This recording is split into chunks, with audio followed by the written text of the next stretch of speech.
Hello everyone, and welcome back. Let's rock and roll and start hatching these eggs. So, we're back to Greninja, because we are finished with the Hisuian Shiny Growlithe hunt. I actually hatched the rest of the eggs yesterday, and we did not get any shinies in the eggs off screen, so that's all fine and dandy. Hello Mudkip. Also, Mudkip, I don't know if you were there yesterday when I said I choose to imagine the shock fruits in Tears of the Kingdom. They're just electric lemons. So, I choose to imagine when you use shock arrows, you're just throwing lemons at enemies. Ah, good. Summer is now active, Mudkip, which is good. I enjoy summer. Hello there, Ruby. How are you doing? How are you doing? Okay, nothing in there that I want, but yes. It is time to start returning to our overodds Greninja hunt. So for those who don't know, Shiny Greninja was something we hunted, what, months ago when Greninja came out in Terra Raids. And we got the first Shiny Froakie at over double odds. That counter reset back to 0. And then we hatched over triple odds eggs to get to where we are now. Yeah. Not fun. So we are well over triple odds. We were actually at triple odds right now, cause 5. No, we're over triple odds. Cause yeah, it's 5-12. So triple that is one of the. Yeah, no, we're well over triple odds. Technically, I had 2 days left, but the term ended today, so I'm not going the last 2 days. Aren't they exams though? Unless that's not what it is. But yeah, how is everyone doing? Yeah, I'm triple over odds. Yeah, I mean, the main reason why we took the hiatus from the Greninja Shiny Hunt, and also if you guys haven't done so already, please don't forget to leave a like and subscribe. I am presently working on that Dynamax Adventures tier list of like what were the best Pokemon in Dynamax Adventures and what were the worst ones, and then doing a little bit of theory videos for what Terrastall Adventures is gonna be, like Terrastall Raid Adventures. I'm just calling it Terramax Adventures for shorthand. And basically using that to plan for what the game is going to become, because this is a very observable thing that the devs did with Scarlet and Violet with the NPC raid support. You look at the NPC raid Pokemon back in Sword and Shield, they're garbage. You know, Martin. You know, just Martin.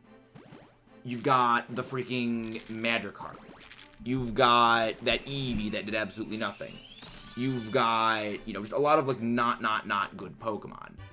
Then, you've got, like, some decent ones, like the Salazzle wasn't terrible, the Jolteon wasn't terrible, but then you've got others that are just downright bad.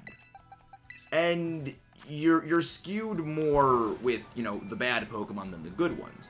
But, with, of course, Terrastall raids and the changeover into Scarlet and Violet, the NPC raid support Pokemon are actually not bad. I mean, they're not super spectacular, but you're going from something like, say, for example, Martin Solrock to something like, say, Garganacl. You don't have things like that stupid Sash Magikarp that does crap all damage.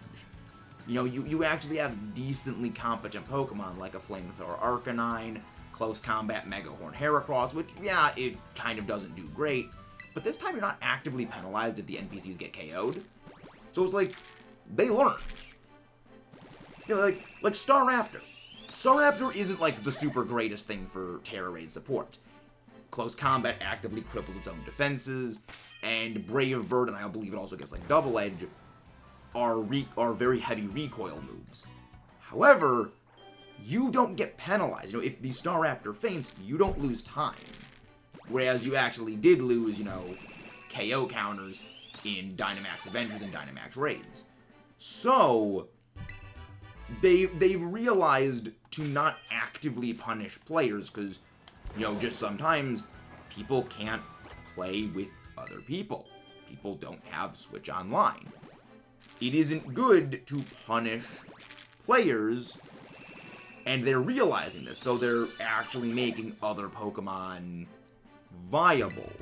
Well, not making other Pokemon viable, they're making the NPCs have more viable Pokemon, instead of, say, a third of all the Pokemon being outright bad, with, say, 10% of the rest of them being workable but not great, and then a very slim fraction being, like, really, really good. It's now more of, like, half of them are, they're not great, but they're not bad, and it isn't a struggle to have them as allies.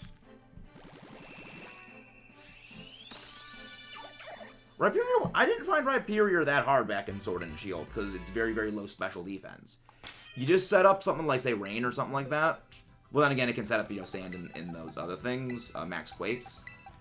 But generally, I had a bit of an easy time with Rhyperior, because the very low physical defense. The low special defense, not physical defense. Regular call them liabilities. Exactly. Like, there's a number of those Dynamax Adventure allies, air quote allies, that are simply active liabilities to your ability to succeed. Where now, even if you get a Pokemon that is absolutely terrible against whatever the Pokemon you're facing in the raid is, you are not penalized for just bad RNG in the ally having a Pokemon that is 4 times weak to whatever the boss is using. I think you can beat that. I definitely think you can beat X and Y with just Aegislash.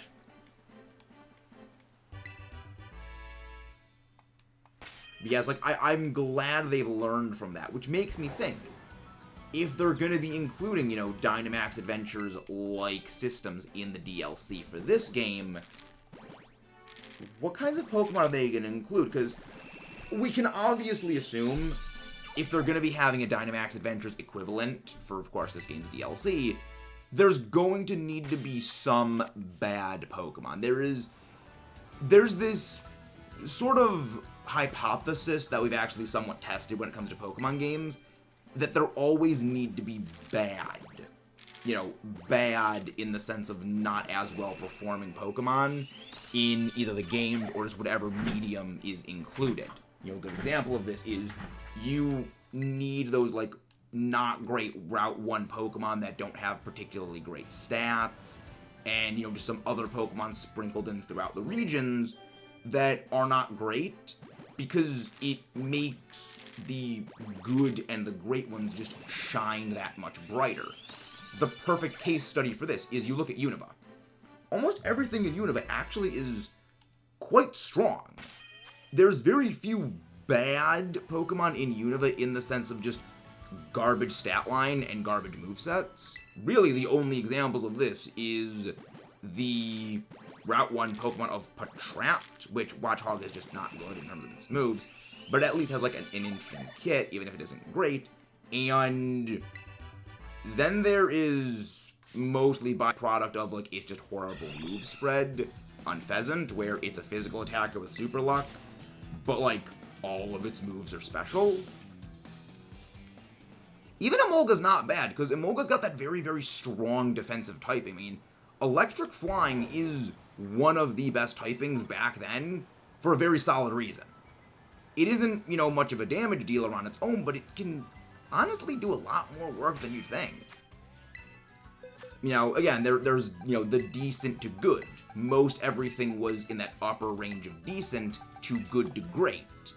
You didn't really have that many just outright not good Pokemon. You didn't have things like, you know, Voltorb, which is just really, really fast, but doesn't really do any damage. You didn't really have, you know, that stratification of just, like, really, really good, really, really bad stuff. So everything just kind of blurs together in this kind of mash of everything's just kind of able to do and nothing looks overly impressive. The best way to summarize this is The Incredibles. If everyone's super, then no one will be. Which is exactly accurate. If everything was, like, on par with, like, pseudo-legendaries, none of them would ever be special because they all basically do the same thing. And that needs to be applicable to things like, say, Dynamax Adventures and, you know, other related things, where you need some Pokemon to not be great, because then it makes things more memorable. It makes things less bland. It makes you need to be more decisive with things.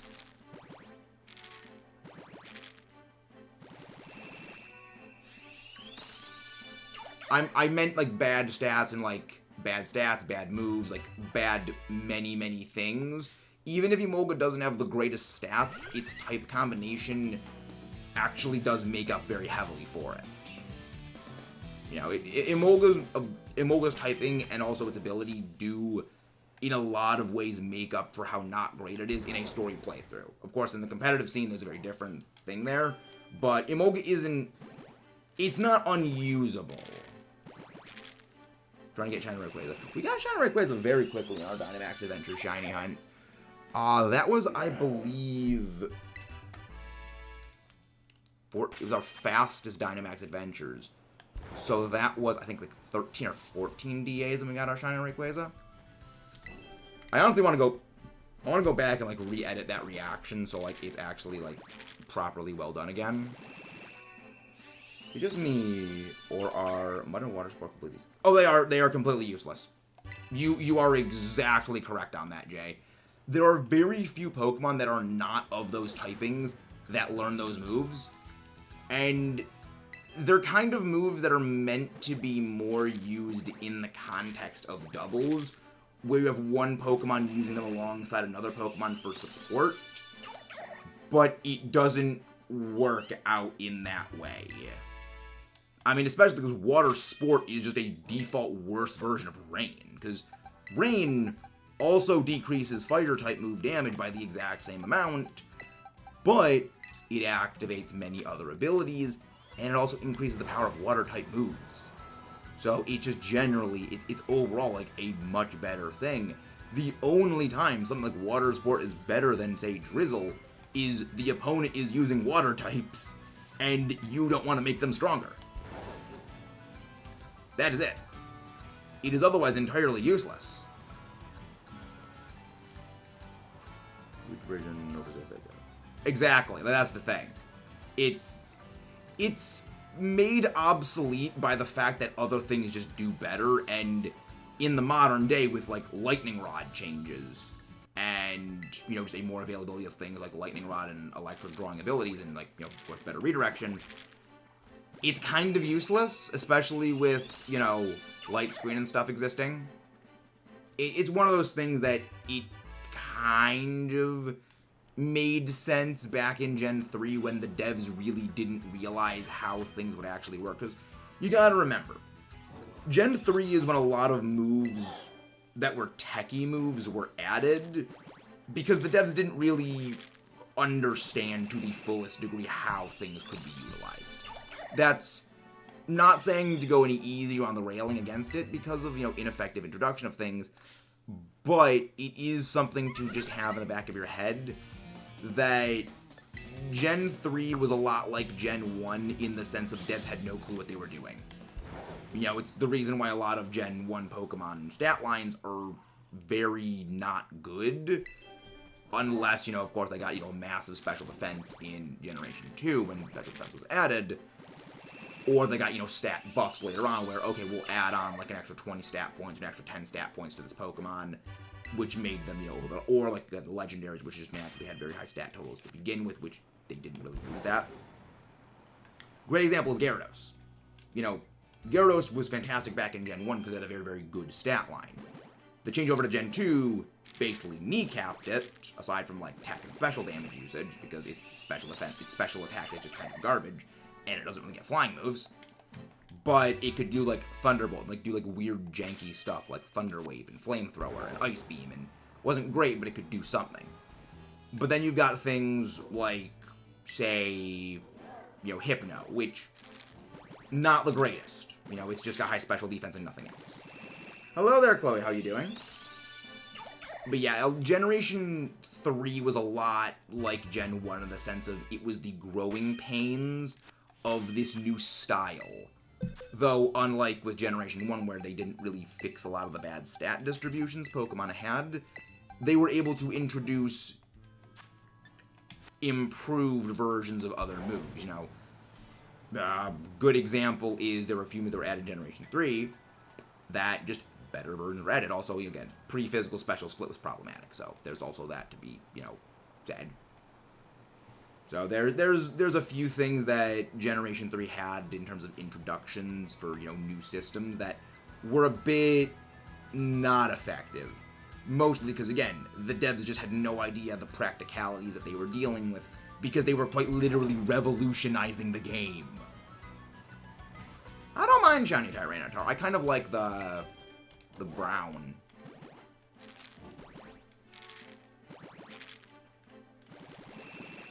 So we gotta hunt that thing at some point. I think the color scheme kind of works. Again, we mentioned this a bit yesterday, but I have a very weird outlook on shinies. Where, for me, it's less about how much the color scheme changes, and more about does the color scheme itself actually work. Like, I don't particularly hate Shiny Garchomp. I don't think it's, too spectacular. But I think, yeah, the color scheme is basically the same, but it's a color scheme that works. So, it's indifference. I mean, I generally feel most indifference to a lot of shinies.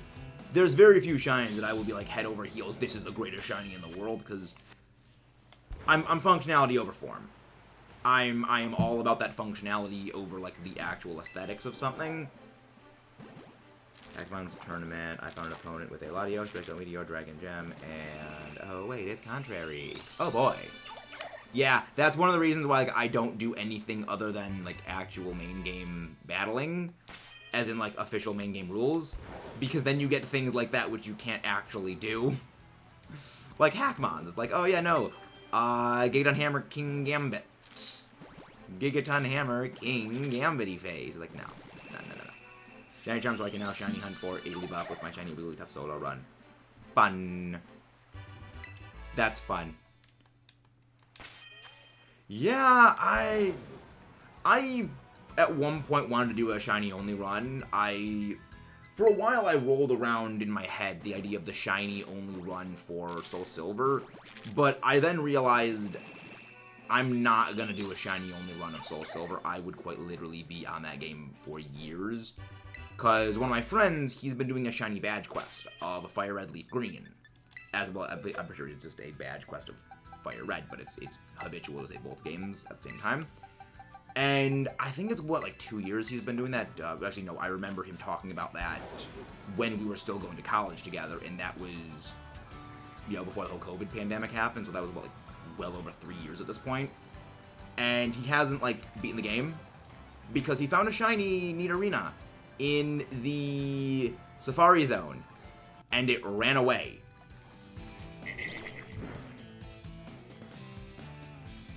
So it's oh boy.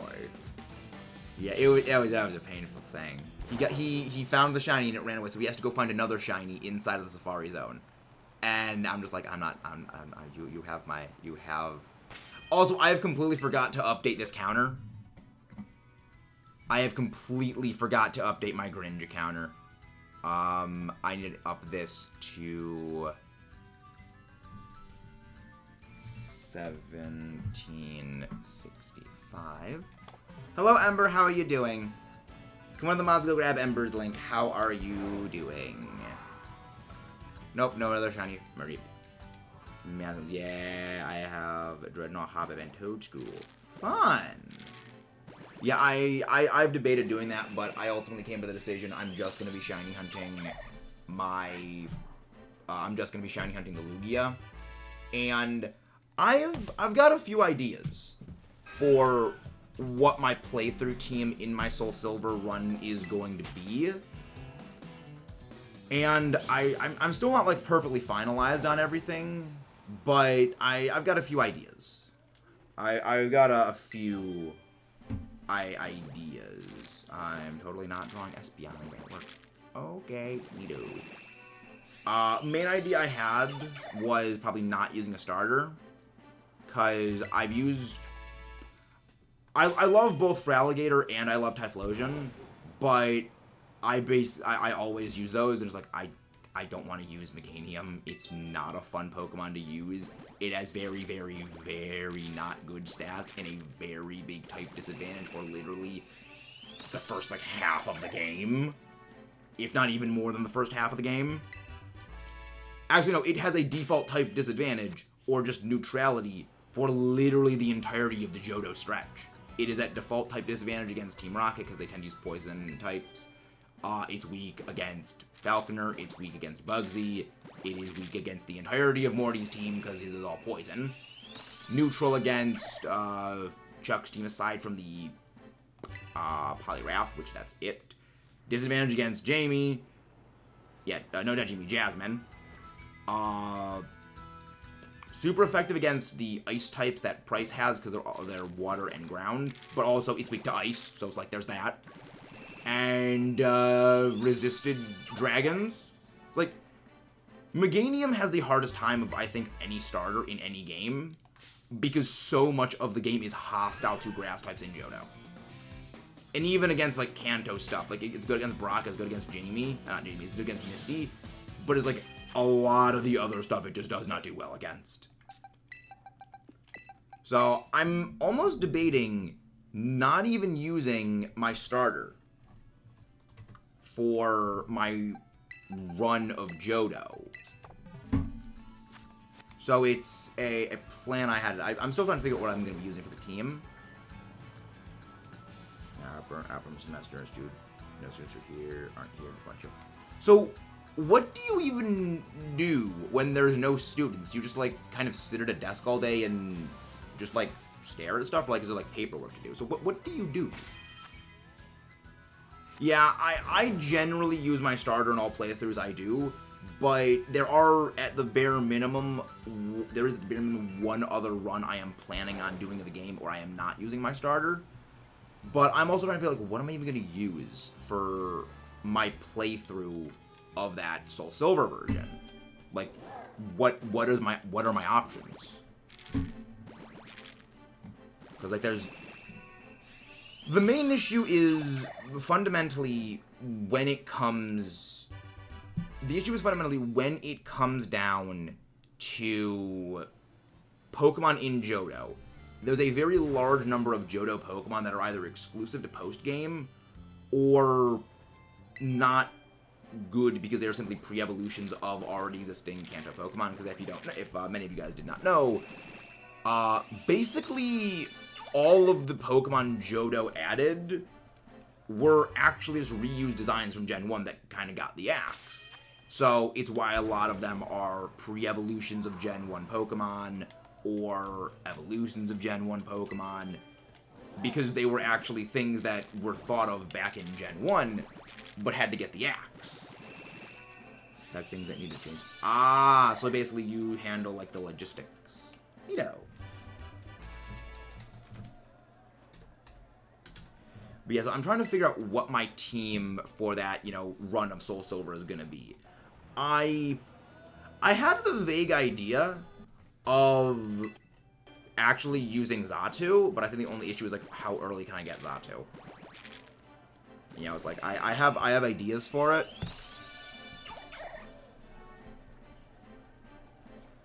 Also, like, not using stuff I've already used, which is a bit of another thing. But the other issue is that, again, the limited options of Johto, because, again, there's only 100 Pokemon that were added. I kind of thought about using Mischievous, though. Like, there's a few things I would like to use, but also kind of, again, not really good to use. Finally, after 2 hours, I've done any encounter. There will be... No, it doesn't exist, Midnight. Shiny Froakie. Shiny Froakie doesn't exist. Unlike Shiny Sprigatito, which we know exists categorically, it's being a shoe. It is incredibly shoe-like. Also, if you guys would want Zero Attack IV Greninja, eventually, I have bred all of these with a Zero Attack IV for, basically anti-foul play reasons. If you want those, just, say something like, oh, I'd like a Greninja. All they're all in a Beast Ball. If you want a Beast Ball Greninja, that is what these are as well. Hey, I'm Clockwork. One of the mods go grab Clockwork's link. How are you doing? I'm finally learning to not call you AMC Clockwork. I'm finally learning it's AM Clockwork. Now I can get a couple levels. Exactly. There we go. But yeah, I'm still trying to figure out what I'm even going to be using for my playthrough of Johto, because again, there's very limited options in that game. Because again, so many things. I've also already used a very large number of them. I was kind of thinking of vibing with Azumarill in that game, because I can actually get a physical Azumarill. But I'll need to figure out what I'm going to use. I kind of also want to use Macargo, because I don't actually hate Macargo as a Pokemon. I actually kind of used to like Macargo, but it's just kind of a tricky thing.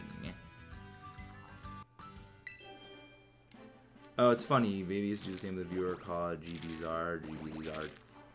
I mean, it's one of those things where it's like an acronym that we know exists, and then a name that is kind of like a pun off that is a bit tricky at times. But yeah, that's kind of funny. Kind of funny that he would do that. I mean, I also am debating on, like, breaking my one rule, you know, one rule in air quotes, that I just, like, exclusively use Pokemon that were added in that region, and old stuff. But I'm thinking, it's a very hard thing to figure out what to use for that Soul Silver playthrough team. Because there's not many. There's not many Johto Pokemon that I haven't used already, is more so the thing. Like, I've used a very large number of Johto Pokemon. And most of them are the ones that I actually really, really like. I guess I could do the Slowking. I could use Slowking. But then again, I'm not using Xatu. Not Xatu, though. That's the thing. It's tricky. It's very tricky. Oh yeah, Minna, I told you we got another... Oh yeah, for those who don't know, we got another shiny Deerling off screen yesterday. When I was hatching the remaining eggs for Growlithe, which we did not get a shiny Hisuian Growlithe after we ended off because I just hatched the rest of the eggs. We got a shiny Deerling. So it's like, game is just continuously going to give me shiny Deerling. It's nothing but shiny Deerling over and over and over and over and over again. Can't believe how many. It's been like 12 at this point. The funny thing is, Deerling is... Actually, I think Deerling has finally surpassed the Blissey family. For those who don't know, I have a long, aggressive history with the Blissey family, in that I have, whenever I've been doing training things,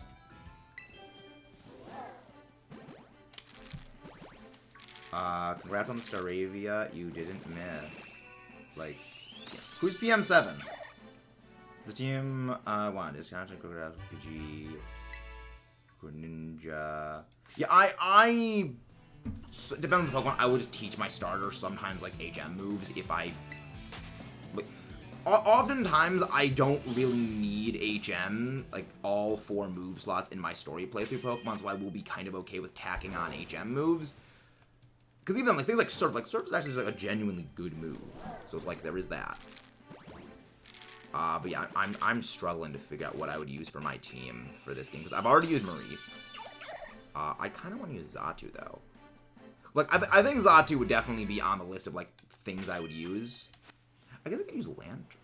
I guess I could use Lantern. But yeah, but like, the only issue with Lantern is, though, I kind of also want to use Azumarill.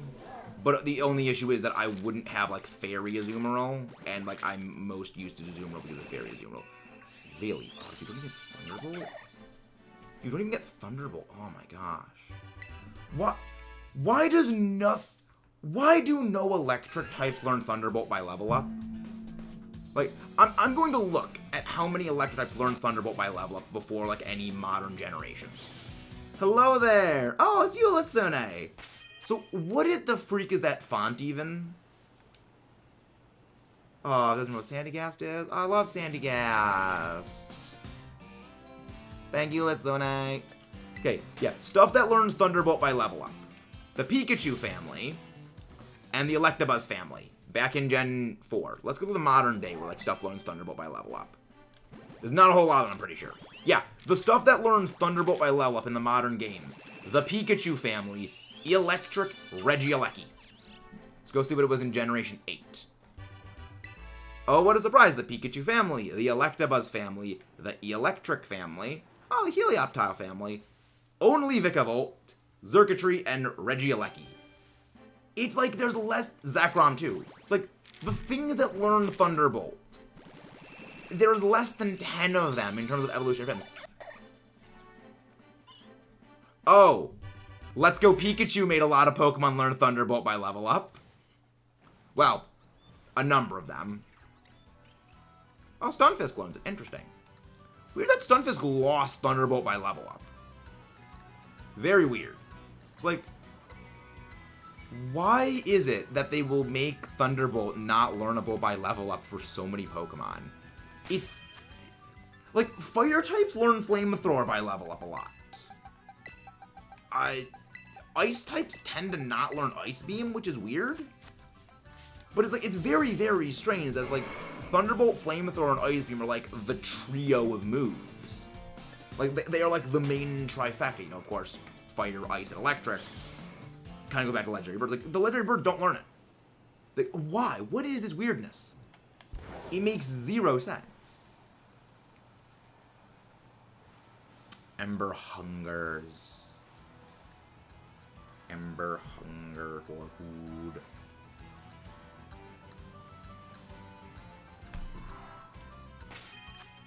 Did I up my counter? I'm pretty sure I didn't up the counter. I did not.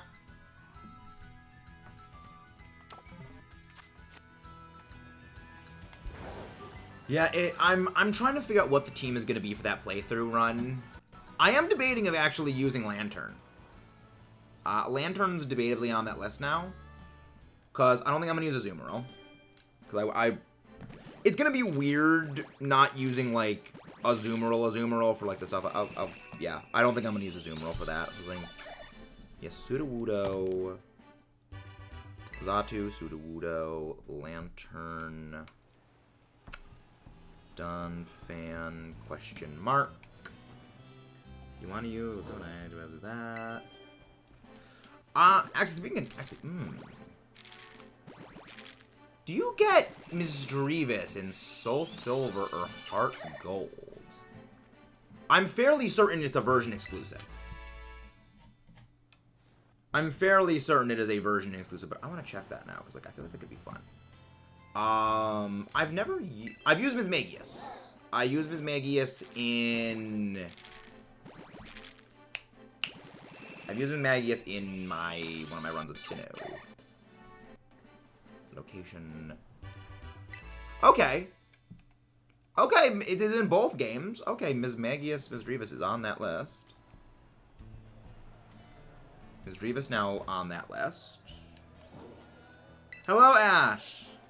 Can one of the mods go grab Ash's link? I don't think it's post-game. Yeah, it's not post-game. It's in the Cliff Cave.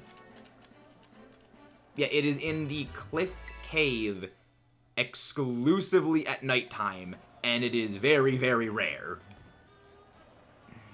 It is very rare. It's also in the Safari Zone, of all things. It's also in the Safari Zone. Okay. I guess Misdreavus is on that list now. And it does, okay, it does get Shadow Ball by level. That's actually viable. That's actually an option.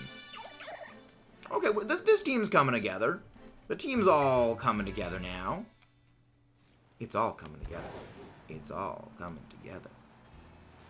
How many did we got one more yesterday, so I think it's up to 12, I think is what we're up to. I'm pretty sure we're up to 12. It's hard to keep track because I've traded away a number of them to people because of the shiny giveaways. Because yeah, for those who don't know, anytime we get extra shinies of Pokemon species, when we do our big shiny giveaway, I give the extra spares away because I don't like to keep them around. I agree, it is also hilarious. I probably think I should put a false swipe user on the team, so I might as well go for Scizor. Probably should put Scizor on that team, because I feel like Scizor could be something. Because I am going to want a false swipe user to at least like make the Lugia hunt easier. Because, yeah, remember, the entire end goal of the entire Soul Silver run, here, is that we are going to be shiny hunting Lugia. So, we're going to need that. So, we're going to need something capable of allowing us to attack and, like, work on Lugia in order to get it. We do, Ash. We do need to shiny hunt at some point. Because remember, oh yeah, for those who don't know, Ash and I were kind of planning a shiny race. That's one of the reasons I haven't been shiny hunting Rockruff. I only use Pokemon that are available, like that were newly added within Johto. Unless they have an evolution that was added in a later game. Like, say, for example, something like Weavile or Misdreavus. Where, like, the majority of its line is spent within, like, the form that's added in that game. Man, there's really not much good. There really isn't much good in Johto, all things considered. That's the hard part. That's the tricky thing. They don't have good stats. Like, the best otherwise would be, like, Sunflora. But the issue is, it's Sunflora, and it has, like, very, very bad stuff. Very bad stuff and things. I don't want to use Ampharos. I do not want to use Ampharos again. I love Ampharos, but I don't want to use it again. Thank you for lurking, Clocky. Indeed. I swear, if we get another one, I swear if we get another freaking Deerling, I'm going to lose my mind. But yeah, the main tricky thing just for putting together the team is like, what am I even going to be using? Honestly, that's not a bad idea. That is not a bad idea to use Raikou. Or like, to use actually Entei. Because I don't have a fire type. I do not have a fire type. And I do say that Entei is the most chronically underrated of all of the beasts. Okay. Honestly, I think I can vibe with that. I think I could honestly vibe with, you know, getting Entei for the team. Well, no, I wouldn't use Raikou because I already have Lantern on the team. I've already got an electric type penciled in there. Otherwise, if I didn't use Lantern, I'd probably use Azumarill, but I'm not really thinking of using Azumarill because I like Azumarill, but Azumarill in this game would not have kind of all the bells and whistles I know Azumarill for having that make it really, really terrifying. Like, the things that I know make Azumarill terrifying are Play Rough, Aqua Jet, and, like, Superpower and Ice Punch. All of which are tools that Azumarill in a standard playthrough of Soul Silver wouldn't actually have access to. It would... That's part of the reason I'm voluntarily not using the Azumarill for it, despite how much I would like to, is I've used modern-day Azumarill. And modern-day Azumarill is very, very different than Generation 4 Azumarill. Even Generation 5 Azumarill is very different than modern-day Azumarill. It's one of those, like, mental disconnects that I have a very hard time... like, squaring that circle.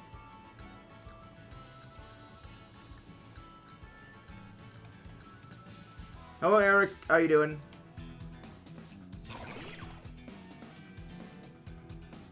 I'll be real, Eric. I don't really have much of strong feelings here nor there on Greninja Shiny. I'm just hunting it for the living shiny decks that we're doing. But also, guys, again, if you haven't done so, please don't forget to leave a like and subscribe for more. Yeah, it's more of we're hunting Greninja because it's a shiny hunt that we actually started a long time ago, that we kind of took a hiatus on, and we're resuming that shiny hunt. Also, I need to put up another sandwich. We'll check that Deerling for shininess. It is not shiny. It is picnic time. Picnic time.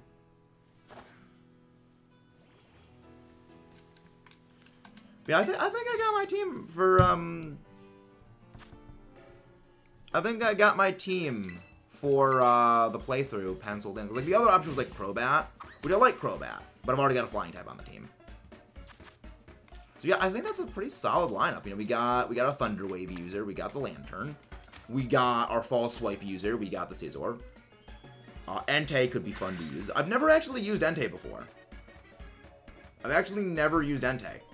Americans can't pronounce anything. Exactly, Sean. That is exactly true. I mean, it also depends on, like, where in the U.S. you go, because certain accents will be different. You know, like, there's you and y'all and all kinds of differences in dialect. Like, even New York City and Boston, compared to, like, the rest of, like, the original 13 colonies dialect is actually very different. Which is one of the reasons why I'm glad I have a fairly nondescript accent.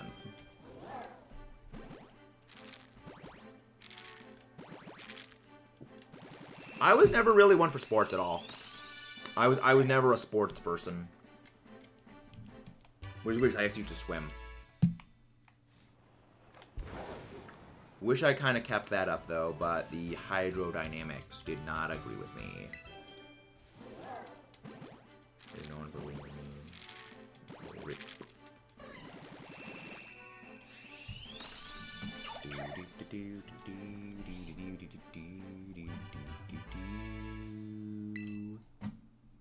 All right. Okay. So. Yes, water.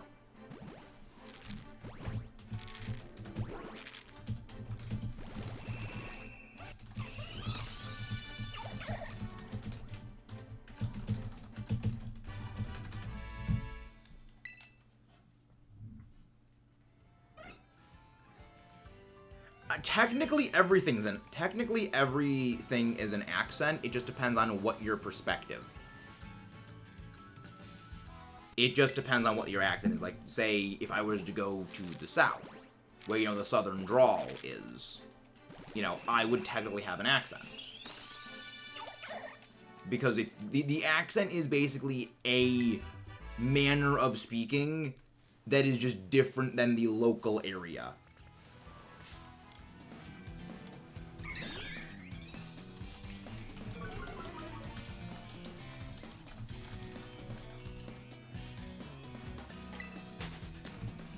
Didn't think I have an accent, but not sure. Yeah, that's the thing. Is like it depends on where you go. Like, you know, say, you know, you are from the South, or you're from the North, or you're from the Midwest. You there don't have an accent. But if you were to go to, say, you know, New York City or Boston, where those have very distinct ways of, you know, dialects, you would say, well, they have an accent. But, technically, you also have an accent to them. The accent is just anything that is, like, a deviation from the manner and dialect of which you speak.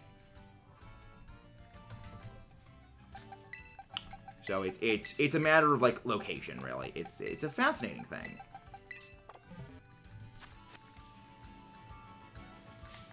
It's a fascinating thing. The South, I didn't think. I have Southern. My boy, I mean, I haven't really heard you speak all that much, so I would not know.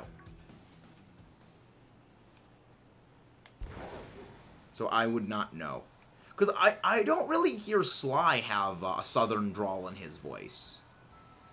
Sly's also from the South, right? Or did Sly move to the South? Because I don't really hear the standard Southern drawl permeating Sly's voice. He sounds more Northern. Okay, that explains. I was gonna say, he sounds like he's from the North, which he's from Minnesota, so that math checks out.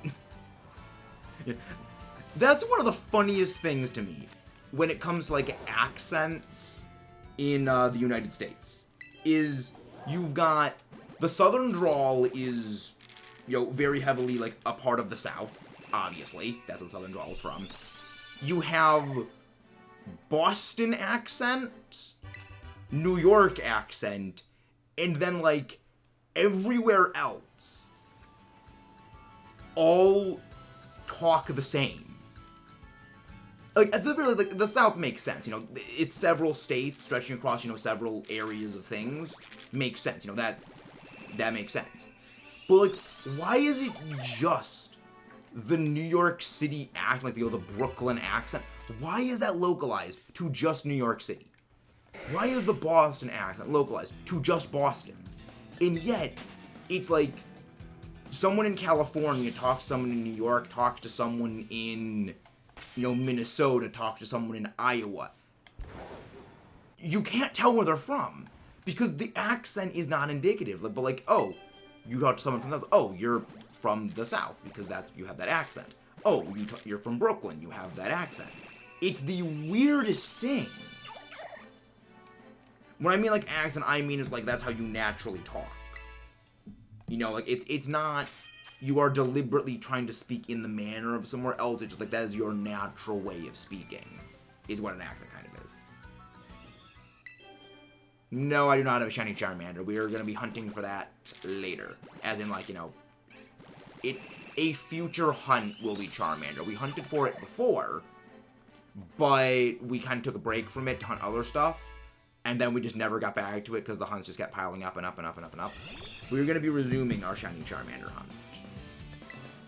But also, guys, again, if you haven't done so already, please don't forget to leave a like and subscribe for more.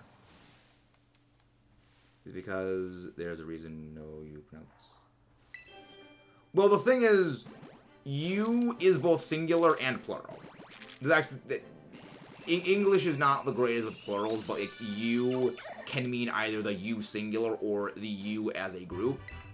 Which is like, yeah, y'all actually make sense for that because it's you all rather than you singular. It's like, that actually makes more sense. It's like, why can't we have it? It's like, we don't have a word that means the day after tomorrow in our actual wording. Why do we not have that? But we have... words are weird. They're fascinating, but they're also weird.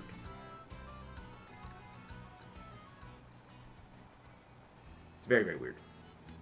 They have a challenge on Splatoon where you do a random weapon or a zone of the game, and the first thing I got is the E-Leader scope. Oh boy!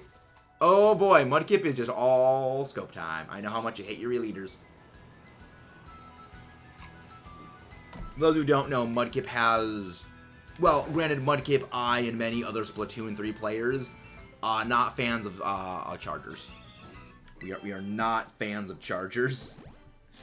We don't enjoy chargers. They irritate and irk us for various reasons, namely getting hard-scoped. Really, I enjoy Splatoon. I mean, granted, I enjoy Salmon Run. I'm a very big Salmon Run fan. But I enjoy Splatoon itself. I have the ballpoint. At the very least, okay, what would you rather have, Mudkip? Would you rather have the ballpoint, or would you rather have the E-Leader? Like, what would you rather have? The charger or the splatling? I would rather have the splatling, I would say. I'd rather have the splatling. I think Jocko would be broken. No. The issue is, it depends on the moves. Also, it depends on whether its special would be its special attack or its special defense. That's the thing. The other part is Shuckle's HP is pathetic. The main issue Shuckle has isn't that its stats are super high, it's that its HP is low. There's not many Pokemon that get around that whole min-maxing thing well, where they have one super-duper ultra-high stat, and then one very, very, very, very low stat defensively. The two cancel each other out. It's why Shuckle is one of the many reasons Shuckle is basically not viable competitively. Even though it has really high defenses, its HP is too low to really let it take hits well.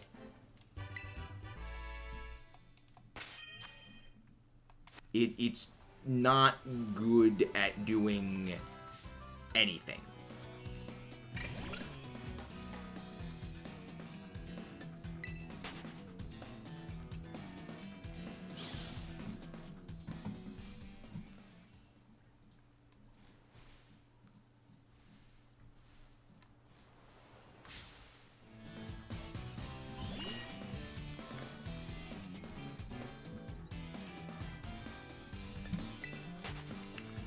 get the H3 now, I'm throwing your switch out the window. Yeah! Don't throw your switch out the window, Mudkip. I need you for Salmon Run. Okay, you got the crayon cannon. You have the crayon cannon. Hello, Maisie! English don't make sense. Yep. Silent K. There's a number of actually silent words, like no. K-N-O-W. It has a silent K in it. There's actually a lot of things like that. Like there's like a silent letter in my name.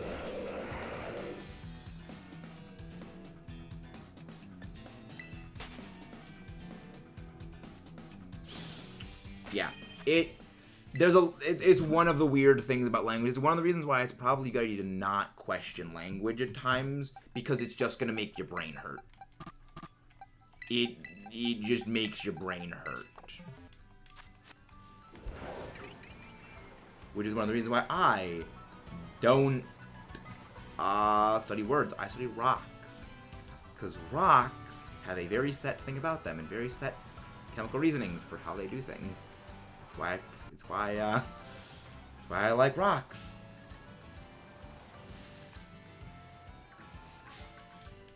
Not shiny.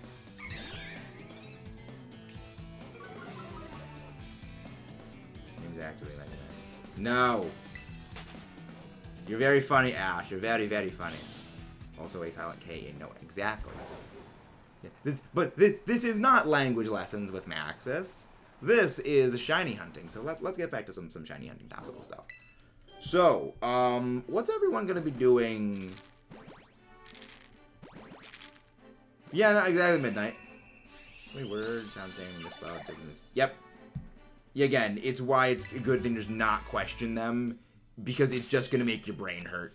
It's just gonna add more questions than answers, and that'll lead you down a long rabbit hole that will just make you spiral into existential dread of, like, why does nothing ever make sense? And make you question, why are you looking things up now? Because it's like, it just doesn't make sense. You will never find enough answers. Again, rocks are simple. That's why I like them. Yeah. I mean, English is, I believe, the third most difficult language to learn. Because of that. Like, there's so many weird caveats. Okay, midnight.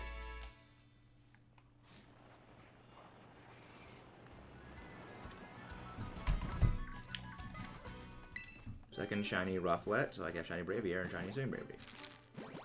There's not a Hisuian Rufflet?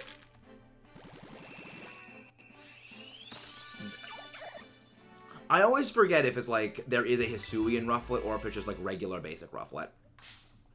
Main reason is just like, I never used the Braviary family, so I just kind of never committed that to memory. Yeah, this is one of the things about Pokemon, I don't really commit stuff to memory if I've never used. Okay, it's regular basic Rufflet. Okay. Noted. I want to know that. No Hisuian. Okay, yeah. I do not. I think when I replay Legends for one of the replays for the Enamorous Hunt, I'm probably gonna use Braviary, like Hisuian Braviary, because I kind of want to use it. But I'll also figure some stuff out for that. Evolve into regional base. Okay.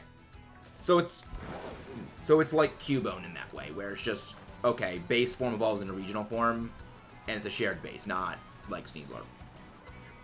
Where it's, there's Hisuian Sneasel, and then there is Sneasler. Which, I will still say, I actually like Sneasler. I will still forever say, I think Sneasler sounds like a Dr. Seuss character, because it does. Also, did I update my counter? I don't think I updated my counter. Again, this is one of the reasons why I don't keep track as much as I used to. Okay, I'll just update it to 25 after. I'll just end it off at 1825.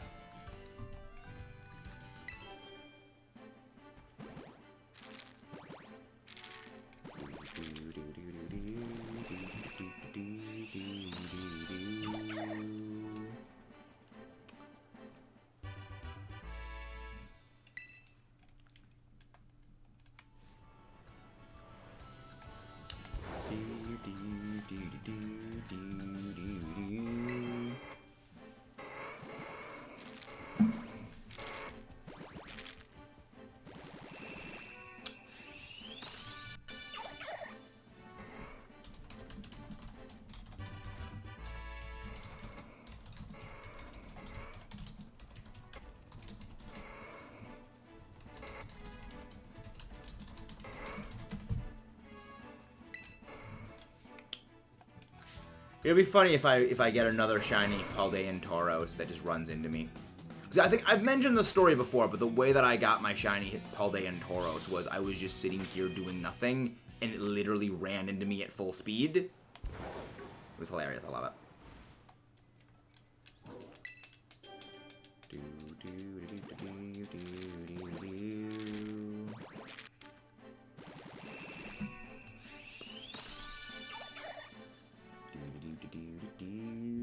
Yeah, I don't watch sports either. I'm not a sports guy.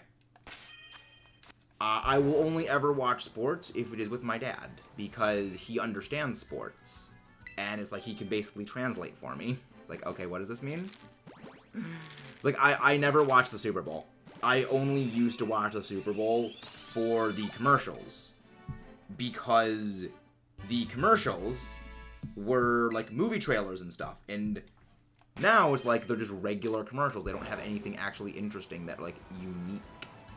I miss when Super Bowl commercials were like movie trailers and stuff. Basketball, but my favorite team member retired. Who is that? Now it's not meant to be a smile face. No.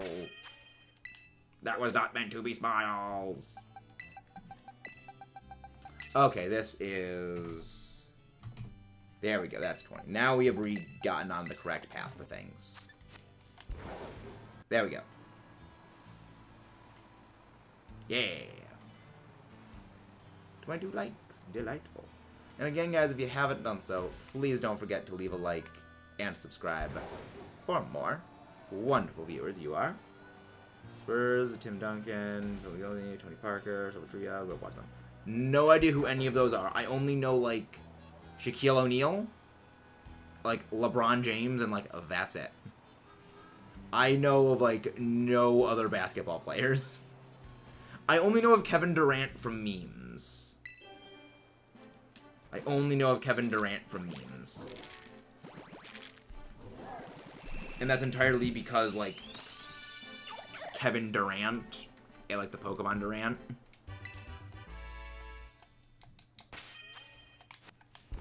So it's like, it's kind of that. I don't do sport. Same. Yeah, sports, and me. Again, it's more so a thing of I never overly cared for sports. Yeah, it was, I never cared for them. I was more of the smarts.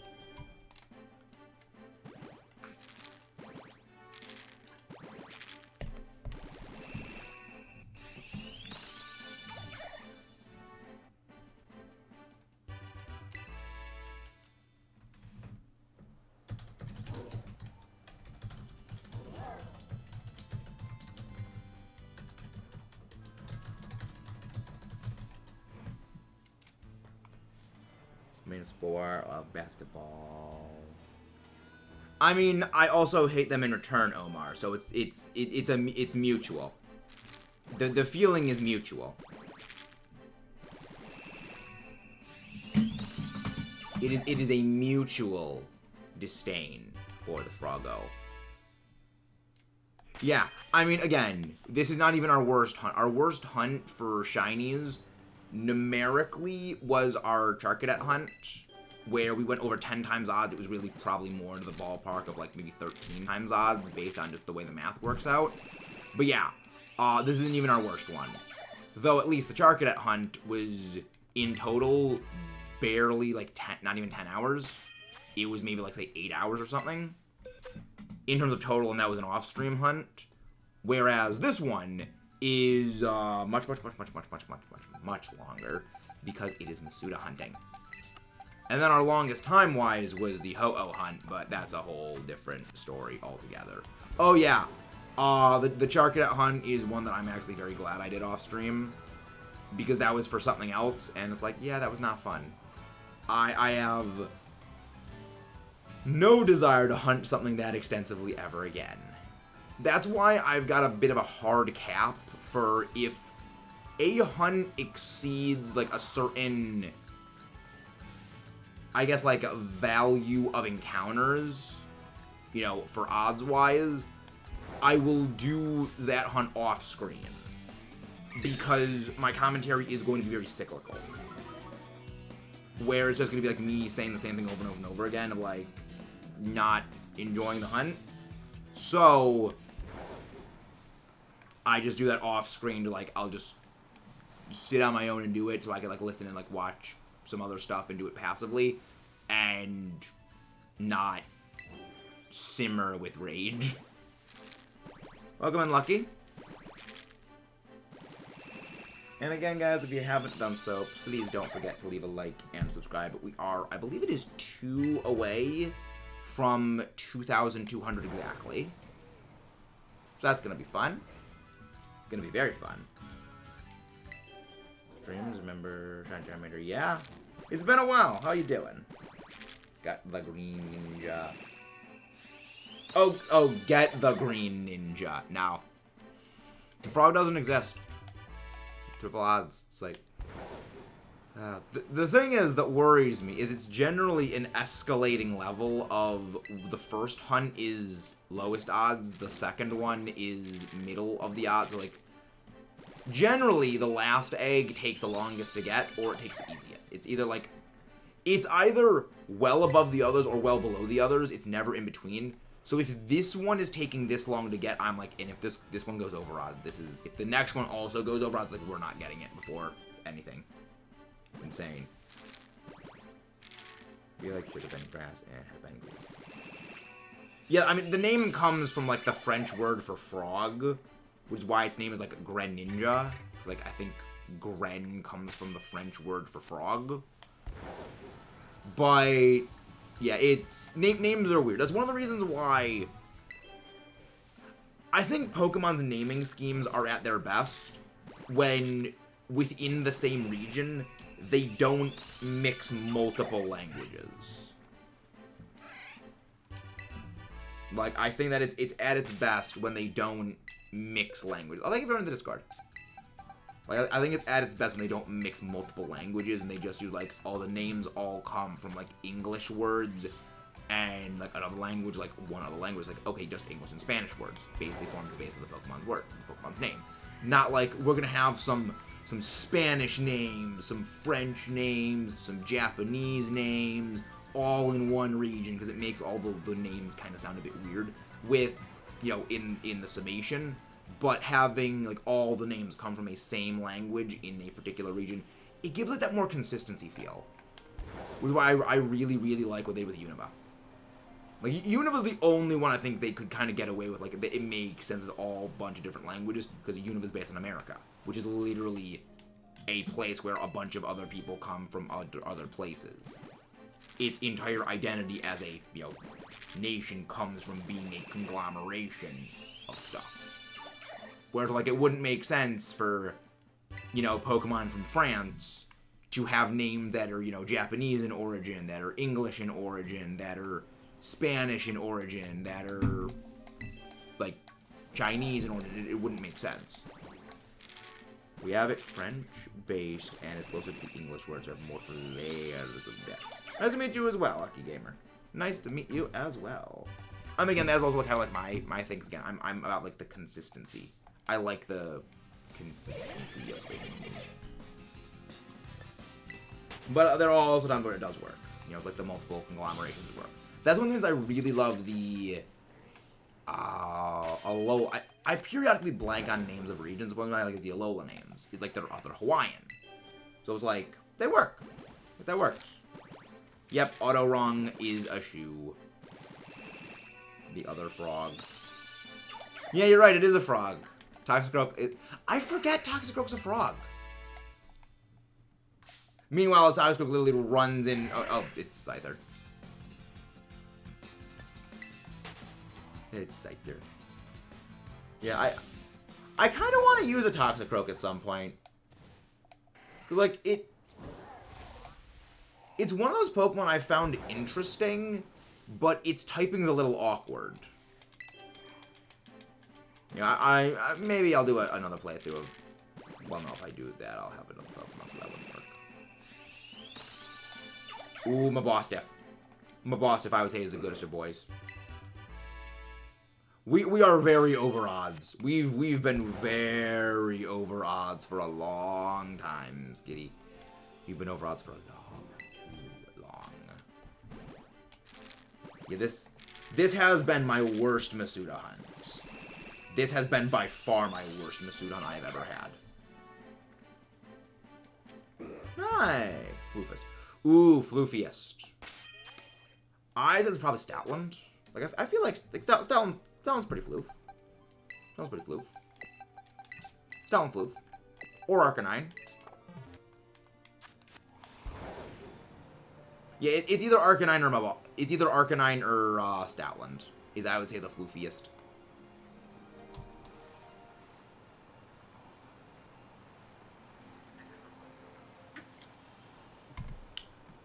Either or those. Going to find a search Pokemon. What game are you playing, James? Goodest non-doggo. Ooh.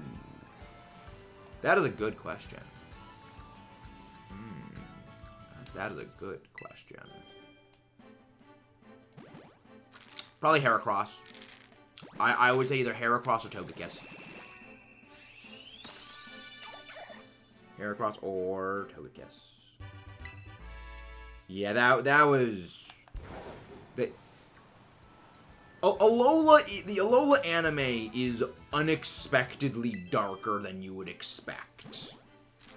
Like, for looking as, you know, the way the art style in Alola is, it is unexpectedly very dark at a significant number of points. And I actually like that they do that. Because it's for much the same reason I actually really like Kirby, is that the aesthetic gives you one impression. And then it actually, like, hits you with, oh yeah, this is what we're actually doing. And it's just that mood whiplash just hits you so hard. Like, yes. Mood whiplash is good. We disagree on that. I am not a fan of Chansey. I have gotten too many shiny Chansey.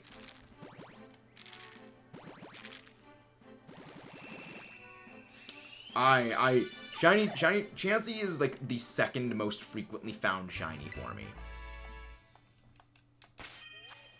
The ink brush. Fun. You finally got your ink. Yeah. Look, I've gotten too many shiny Chansey.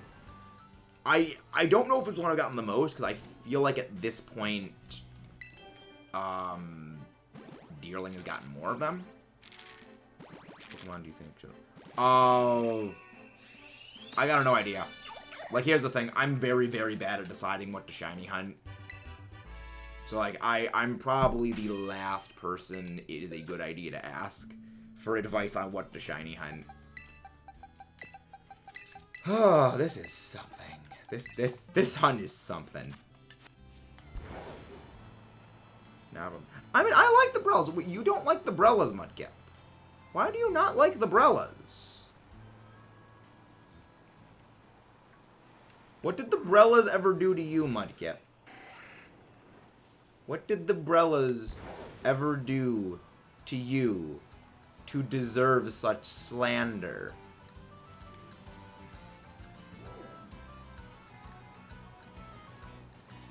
Wow, you fought the Titan. Ooh. Clawfow's a good shiny. I like the blue. It's a nice blue. Mine is... Ha, that's actually pretty clever, Blarb. That's clever. I like that. Balls on your playstyle, yes. Also heard of Barella and Breloom. Interesting. And when I get around to playing Oras proper at some point, I'm probably going to get a Breloom on my team.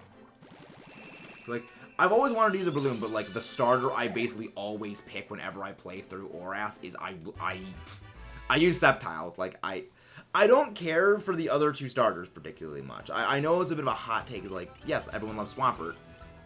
I mean, everyone loves Blaziken. It's like, I don't care for Chicken Man. I like Sceptile. 5 hours on the crab. Oh boy. Oh boy. I just think Sceptile's neat. It's like, granted, I will say Blaziken is one of those Pokemon that for a long time community kind of ruined it for me. I've started to not dislike Blaziken. You know, it's more so a thing of like neutrality towards it at this point. You know, generalized indifference is my favorite way of phrasing it. But kind of didn't start out on a great foot for a while. Swampbird's neat, but it's hard to beat, you know, base Mudkip. Base Mudkip is just too perfect. Mudkip, you didn't even listen to the rest of the sentence. It just outspeeds it pretty much. It's like, Mudkip as a design is just so good. It's such a strong design. Though I will say, the Swampert family has a very good natural progression of the way that, like, the evolutionary forms look. So that I do like. Because that's one thing about starters that kind of, like, makes or breaks the whole family for me, is, does the progression, like, work naturally? That's why, like, Blaziken is a little off for me, is Torchic, Combusken, and Blaziken don't really look visually all that similar outside of color scheme. But, like, the Treecko family, like, yeah, they're lizards. You can see, like, the traits of one that just carry into the next. You can see the traits of, you know, Mudkip that go into each of the forms, you know, Swampert, Marshtomp, and so on. But it's like, Torchic doesn't really look like Combusken, and Combusken doesn't really look like Blaziken. That's why, like, the Bulbasaur family, like, works super well. It's like the Charizard family works super well. That's why the Blastoise family works super well. But Meganium works very well design-wise, not practically-wise.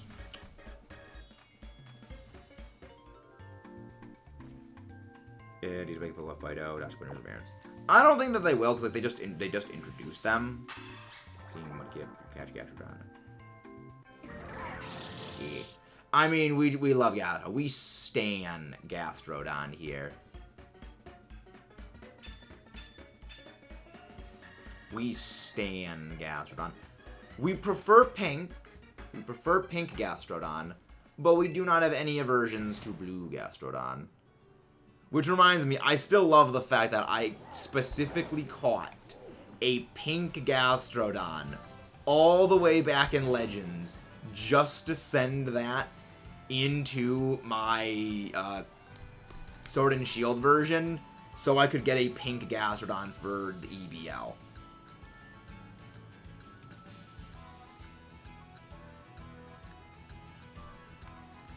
So, like, I am going to go get a pink Gastrodon because I want pink. Gastrodon. We love Gastrodon. Gastrodon's a good bean. But I don't really see them giving Dachshund a regional variant that quickly, because it was like just introduced. What do you prefer? I just like the pink. I just like the pink. I just think the pink looks nice. Okay, goodbye, Midnight. Gonna shiny up the Chespin. Chestnut's already in the game. Chestnut's already in the game, Steel. But yeah, I'm gonna hunt Chespin again. I have been thinking, though, of doing that mystery shiny hunt, where it's like, okay, I get a whole bunch of different starters, put them all in like the thing together, and just keep collecting the eggs, so that way I can get, you know, more stuff. So I can do a mystery shiny. I have been thinking of doing that, and like doing that with I believe we still need Rowlet. I'm pretty sure we still need Rowlet. Doing that with the Spikatito family, doing that with Chespin and the Chestnut family, and doing that with some of the other ones. I have been thinking of doing that. You're making a mystery shiny hunt. That'd be fun. Oh yeah, we'll still be here. We'll still be here. Hybrid Pinade Bull, a Slug. It's a bull? Really? Gastrodon's based on a... Interesting. Hey JJ, how you doing? How you doing, JJ? Did not know that was... I thought it was just a C-slot. Assuming I got the E3. Oh boy. I mean, at least you didn't get the H3, Mudkip.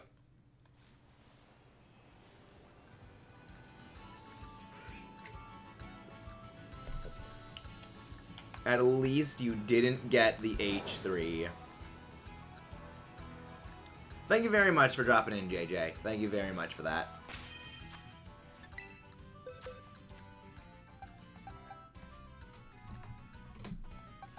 $50.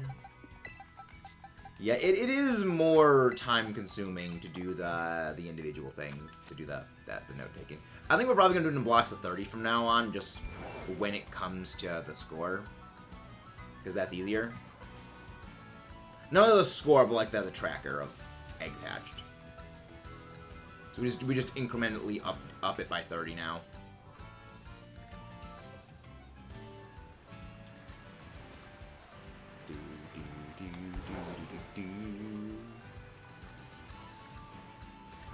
You're never late, that dude. You arrive precisely when you mean to. You are never late. You arrive precisely when you mean to. That's a Gandalf quote right there.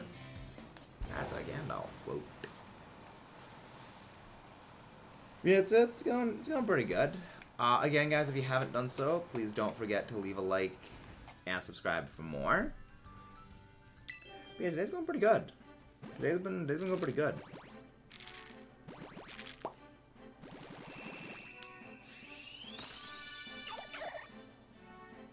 That wasn't a Ganon quote. That wasn't a Ganon quote. That was a Lord of the Rings quote right there.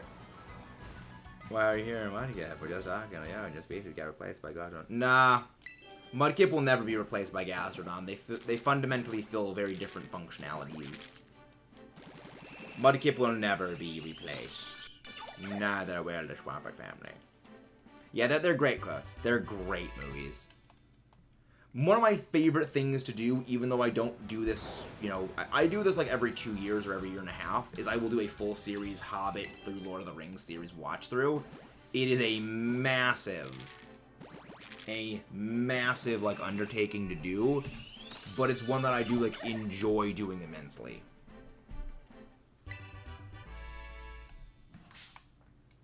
Hobbit is great. Avatar: The Last Airbender is also like top tier series. Avatar is a top tier series. Landorus is sheer force of life orb.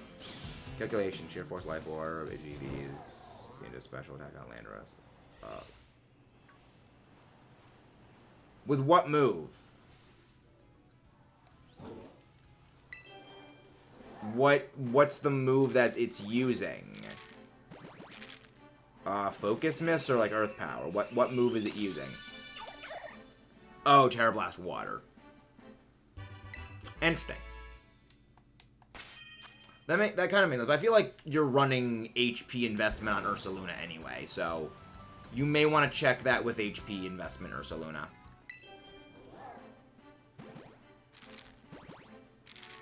Focus Miss. Yep. To be fair, I know it learns Focus Miss. I know it learns Focus Miss, so I thought that's what it was.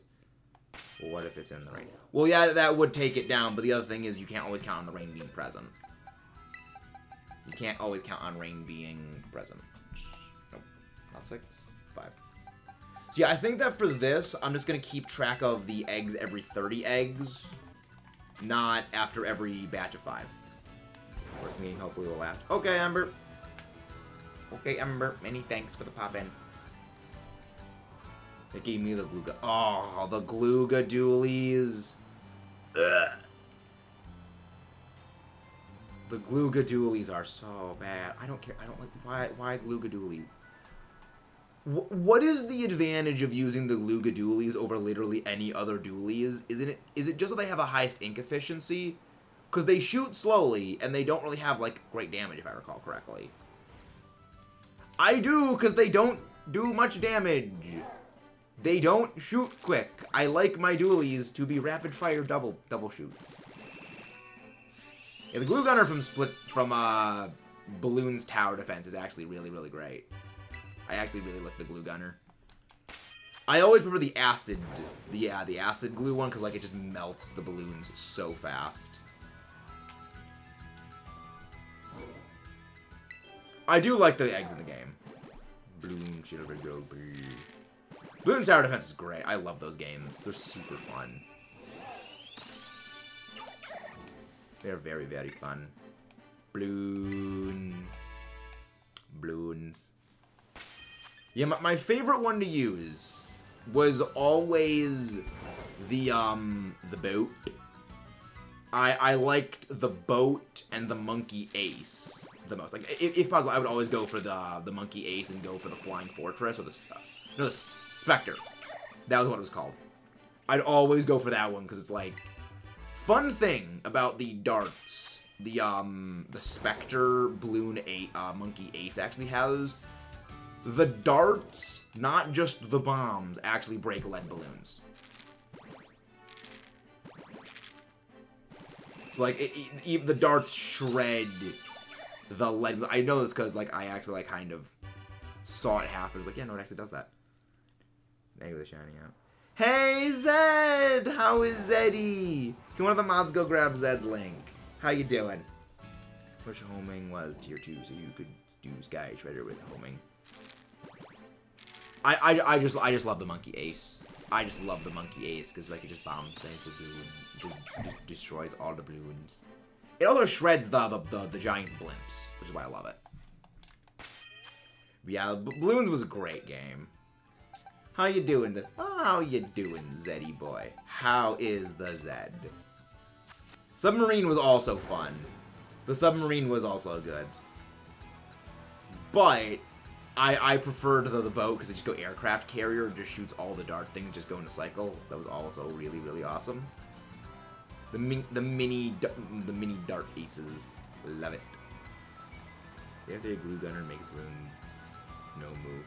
I only played like Balloon's Tower Defense 5. I have not played Balloon's Tower Defense 6.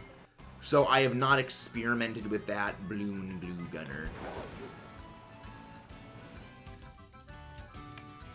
But I imagine it would be very good. It's been going pretty good, Zed. Aside from the fact that we still haven't gotten the stupid frog. Like, aside from the fact that the frog is still refusing to sparkle. Which makes me want to chuck the thing out the window. Again, there's a very good reason I don't like GRENINJA. A very good reason I don't like GRENINJA.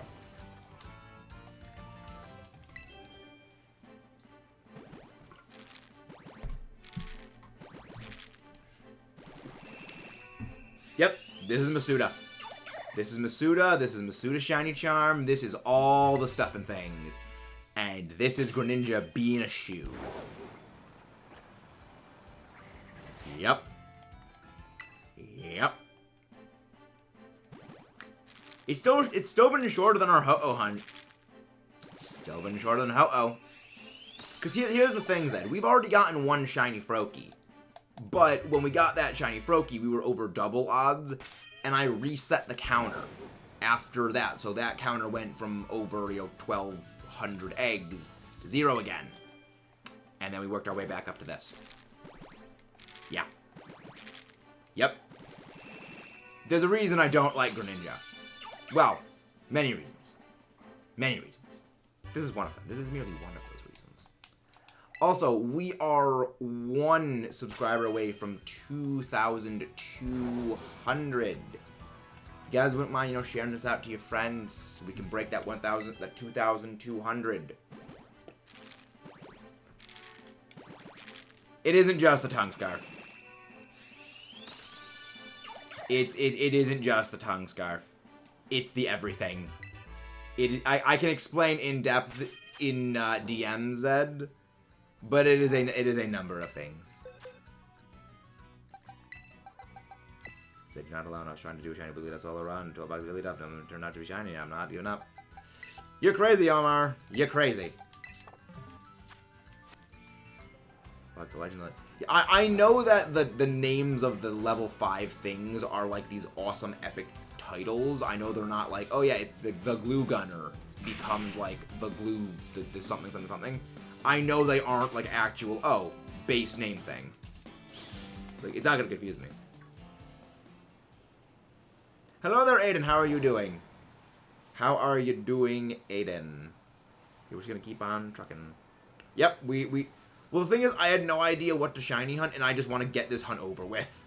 Like, this is just one of those hunts that is so preposterously over odds, I just want it to end.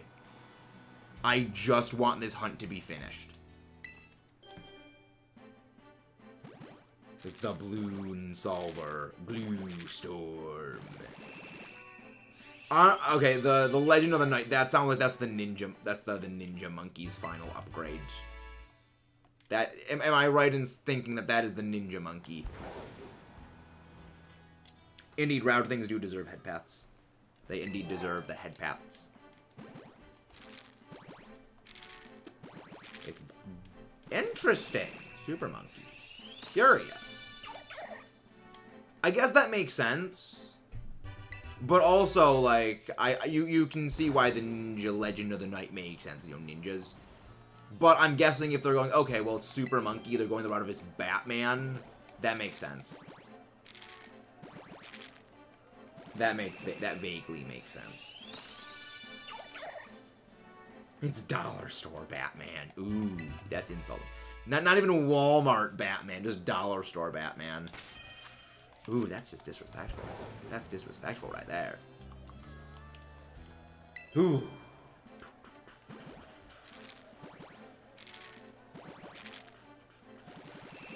Also, Mudkip, did you see my thing I said earlier about the shock fruits in Tears of the Kingdom and them being lemons? Because, like, the fire fruits are strawberries. The fire fruits are made to look like strawberries, I'm pretty sure.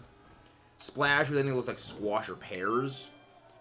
Shock fruits obviously look like, you know, lemons. And then the ice fruits are, like, weirdly grapes? Like, why grapes for ice? Because I associate grapes with, like, Italy. You know, which is warm. Not cold. So it's like, that doesn't make sense. Yeah, okay, glad you heard that. Because, like, lemons for shock fruit makes sense. That kind of makes sense. But, like, why are fire fruits strawberries? Why are fire fruits strawberries? Why is the ice fruit grapes? Like, they would have probably gone with the water fruit having been, like, a watermelon if it weren't for the fact that they already used the watermelon as a thing. Shiny hunting if you want, because you had above money, you don't know exactly. How many Screamtail shinies do you even have at this point, Omar? Is it like 60-something? He's like, you're crazy. You're crazy. Never gonna give it up. Why do I keep doing things? I don't know. It could be Nightbot automatically doing that.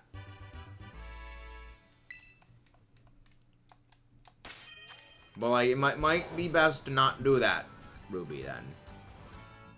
Thinking Nightbot with the input. I am money. Output high query. Yeah, I don't know how to actually do that, because I'm not good with Nightbot. I'm not good with Nightbot.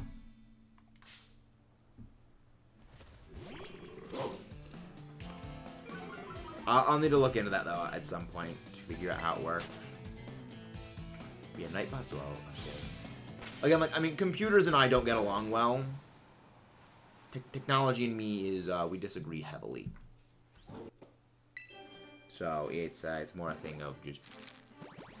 I don't want to accidentally do something to Nightbot that breaks it entirely. Because, you know, that could end up badly for me. Because, you know, I kind of need Nightbot working.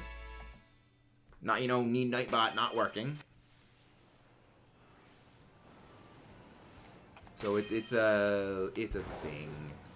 But yeah, I am thinking that at some point I am going to do a mystery Masuda hunt. Like, you know, hunting multiple stuff. You know, like have like the chest pin, the Froakie, and all that stuff like going on simultaneously, synchronously. Just don't know when I'm going to be doing that.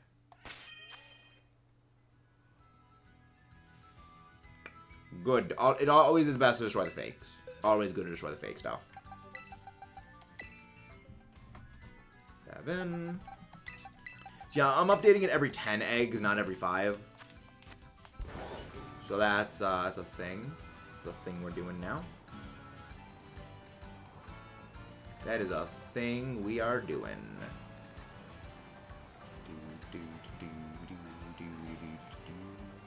Still surprised we haven't run into another... I'm surprised with all the times we've run through this place, we haven't found a shiny Medicham. I mean, not shiny Medicham, shiny Meditite, or like shiny Noibat or something. I can believe we haven't found. I can believe we didn't find a shiny Dugtrio yet, because like that doesn't appear that often. It's not that rare. Really, there's a T-Rex in it. That's awesome. There's a dinosaur. There's a dinosaur in Balloon's Tower Defense. That's awesome. Dinosaurs are cool. That's awesome. No, I'm pretty sure he's not lying. I'm pretty sure there actually is a dinosaur in Balloon's Tower Defense. So I remember Mudkip sent me like the concept art and design for it. Because it's like, isn't like it's a shark, a dinosaur, or like pterosaur or something like that? I remember you sent me the thing that had it in it. This is months back. But also, guys, again, if you haven't done so already, please don't forget to leave a like and subscribe for more. Shark, dinosaur, bird. That's what it is. Yeah, land, sea, and sky. That makes sense. That makes the most sense. Imagine trying to tear a Garchomp shiny. Yeah, there is that Garchomp that can jump down. And, like, just ambush you. That is a thing.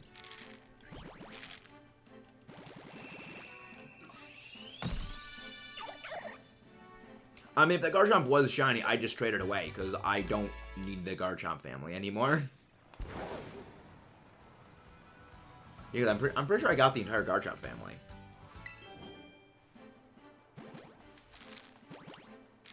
Yeah, I'm pretty sure I've already gotten the Garchomp family entirely shiny. I need another shiny, Bagon is what I need. Yes, because I got 2 shiny Gibble, and then we got the shiny Gabite when we were hunting for Roaring Moon. So that resolves that conflict of shiny hunting. Which I'm okay with, I'm happy with that. It's a Dark Monkey skin. Dork Monkey. It's like, I enjoy how silly Bloon's Tower Defense is. Like, just the concept of monkeys trying to pop balloons. And the fact that they're called balloons, not balloons. I love that. It's like, whoever came up with that idea, like, they deserve a freaking raise. They deserve all the promotions. It's just a great concept. It's silly, but it works.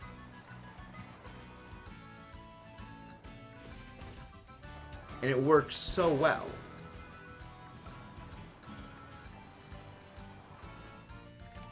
We are somewhat. Well, I already have my other one already made for competitive. That's the thing. I don't care about rarity is the thing, Stephanie. I just care about functionality for form. I don't really care about rarity in a lot of cases. That's the reason I don't do Masuda, I don't do, like, shiny charmless hunts unless it's necessary. Because she didn't know how to disable it. Interesting. Interesting, so that's where it came from. You never know. Yeah, I tried coding once. I tried to understand coding once. It went in one ear, came out the other in a giant jumble of nonsense. It's not retained. It did not retain. But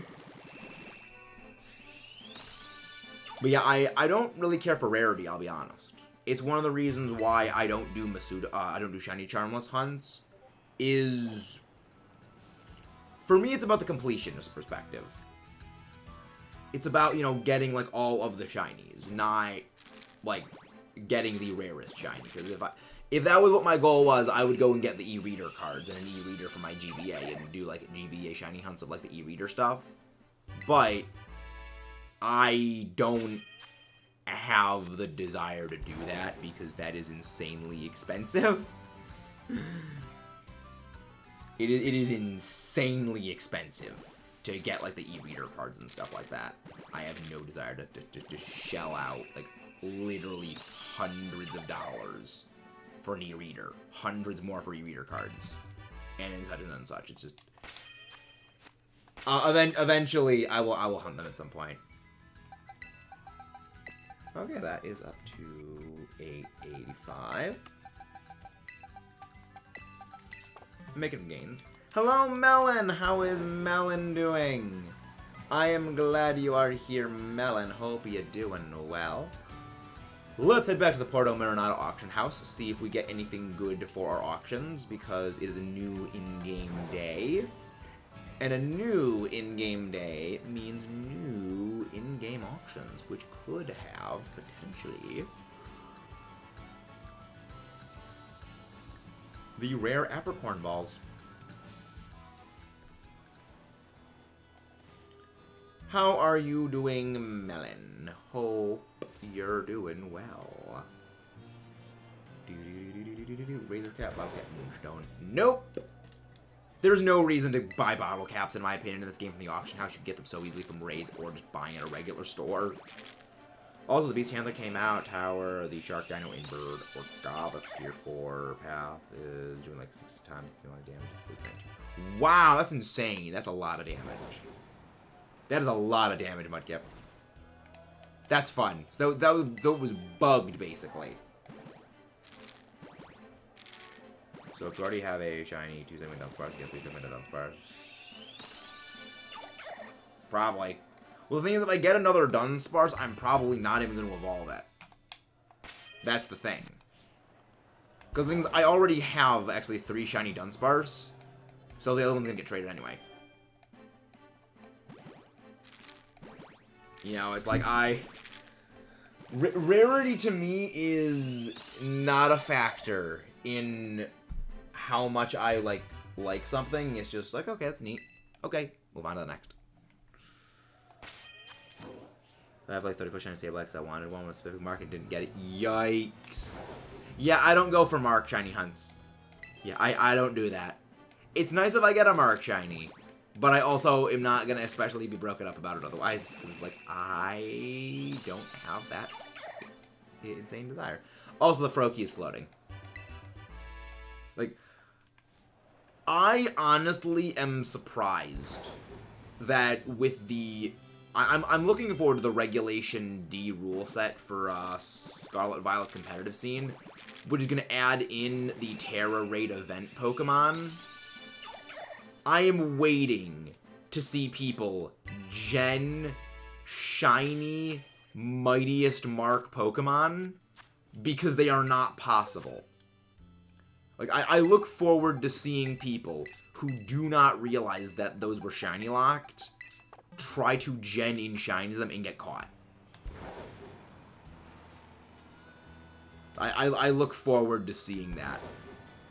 How you doing, Twisted J? How you doing, Twisted?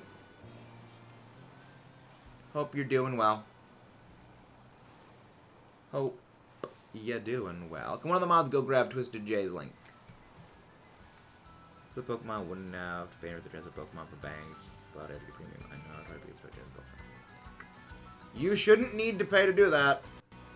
That was one of the things that they specifically, explicitly said that it would be free to do that. What are you trying to transfer it from? Is your home box already full? Like, it shouldn't prevent that.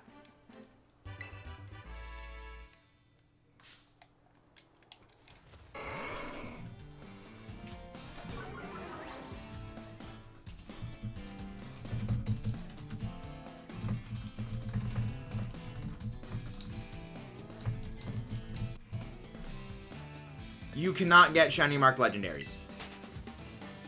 You cannot get shiny marked legendaries because the legendaries you could get shiny were only available within Dynamax Adventures. And Dynamax Adventures Pokemon cannot be marked. So it's not possible to get marked shiny legendaries. Unless I believe it is like the tiniest mark, but even then, like, that's an assigned mark. That's basically a ribbon in this game. So it's like, it's not a mark in the sense of, like, it's a ribbon. Oh yeah, you people can do gen shinies with marks, because that is a dead giveaway. That is an enormous giveaway that they are hacked, because that is an impossibility. You cannot have a marked shiny legendary unless it is via an event ones, which I don't believe there were any event shiny legendaries that actually had marks.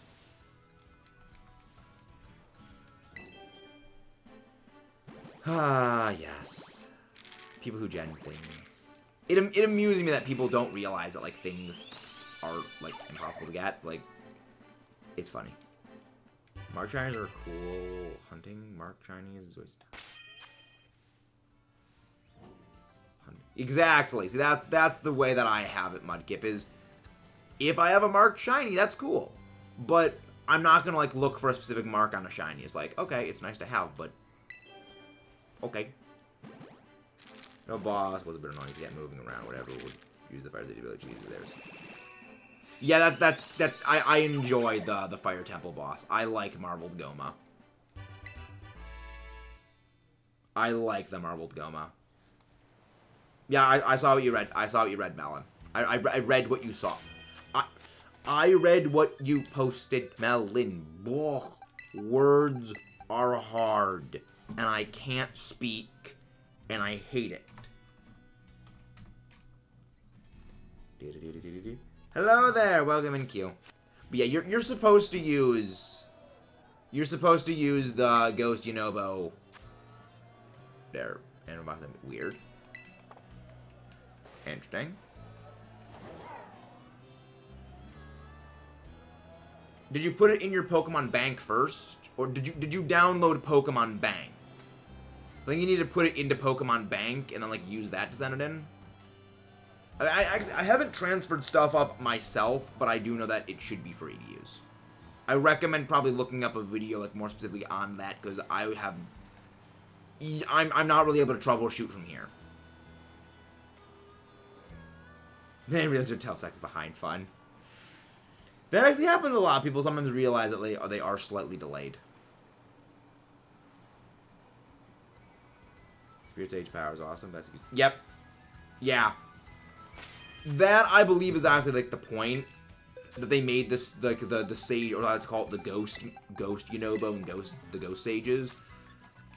They did make them slower to attack, because you gotta remember, they are passively always fighting at your side. Essentially, it turns battles into a 5v1.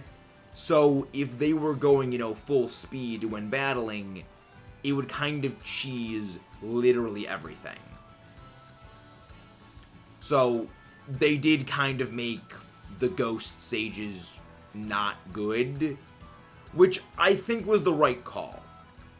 Because you gotta remember, is that a lot of the changes that Tears of the Kingdom made from Breath of the Wild were kind of because Breath of the Wild was a very easy game, or you could make Breath of the Wild very easy. So a lot of things in Tears of the Kingdom served to make the game more difficult. They wanted to take away a lot of your really, really strong powers. That's the reason why you don't have a Sage power that is literally, you die, you get fully healed like it's a fairy and then some. Because, Mipha's Grace was broken.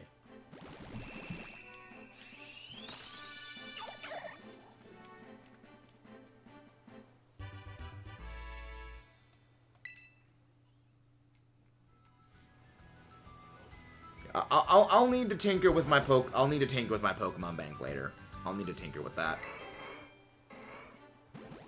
Also, guys, again, we are literally 1 away from 2,200 subs. Anyone here can, shout out a friend. Get a friend here so we can hit that number. It is gonna be delightful. Also, make sure you guys are still subscribed, because we have been getting subscriber purged very aggressively lately. Alright, yeah. Yeah, the robot is not good. The robot is most useful for, like, utility functions, or, as I prefer to do, you climb on the robot, you jump off, and you get free bullet time for arrowing, but that's it. Like, the robot is so lackluster. But again, I am kind of glad that the sages aren't super, super overpowered. Because again, that was kind of an issue of Breath of the Wild. Like, you are super overpowered in Breath of the Wild. It's really, really annoying that, like, that they are not that good. But again, it's a response of how easy things in Breath of the Wild were. Which, with the added context of Breath of the Wild being, what it is, makes sense. Because people did kind of very easily clown on a lot of things in Breath of the Wild, which it didn't really give you that impression that it's, post-apocalyptic Ganon has won, and it is you getting ready to go fight Ganon when you can kind of clown on him. And a lot of the enemies.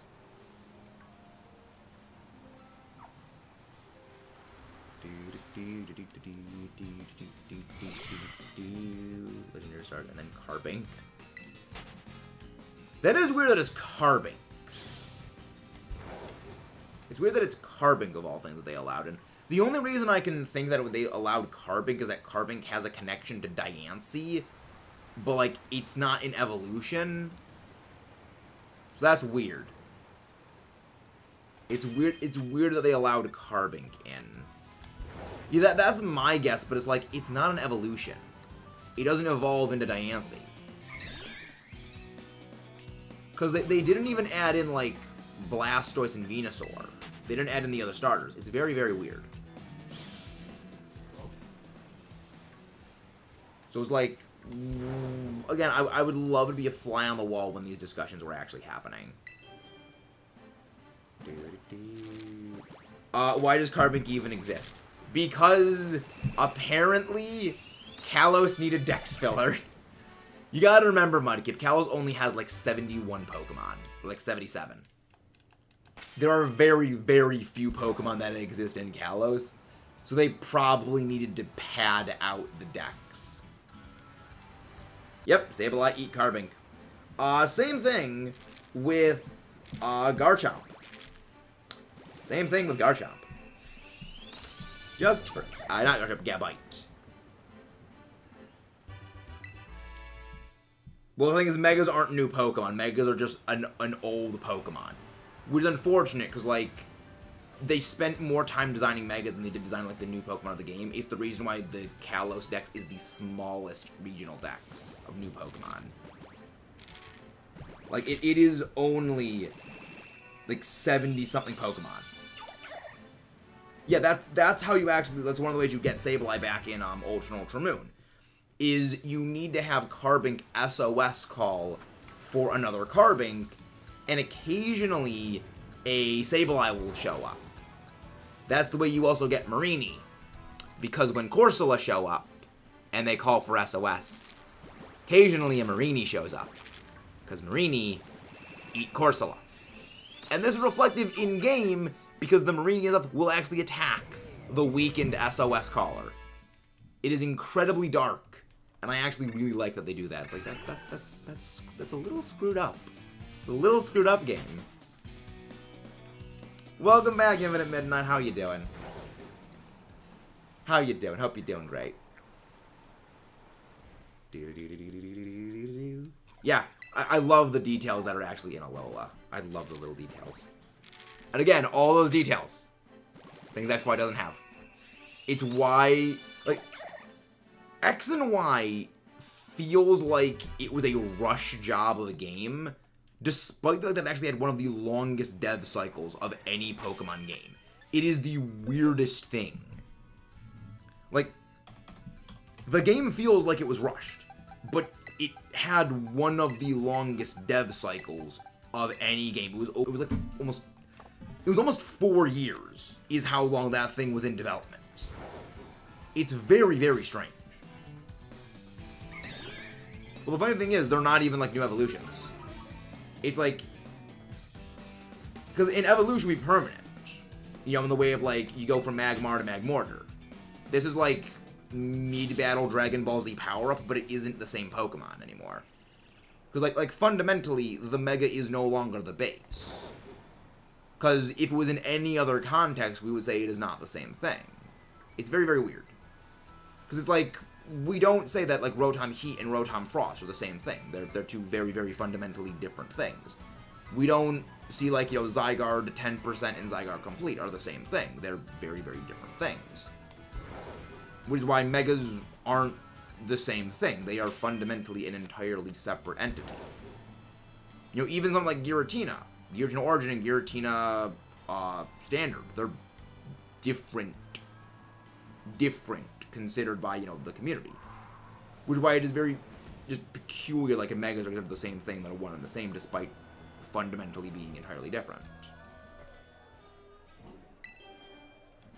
So, like, it's one of, like, the weird paradoxes of Megas, is that, by all accounts, they should be not considered the same thing, because for less differences, alternate forms are considered different. Again, like, one of the best examples is Giratina. It is Rotom. They are considered entirely distinct, separate things, despite being, like, out-of-battle transitions and, like, same base stat totals. But Megas are considered the exact same thing, despite entirely following, like, that same kind of thing. It is an entirely separate form, with an entirely different stat line, entirely different base, you know, base stat total, entirely different ability.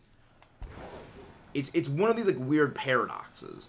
I had a video that was actually all about this, but I actually ended up not making it, because one main reason, that would get me entirely blasted and would kind of kill the channel. It's one of the reasons, like, I didn't ever make that, is... Especially with, like, the way that the community is very much, like, the return of Megas is something that, like, is fantasized about to a very high degree, and something that doesn't say good about Megas is a good way of basically completely destroying yourself.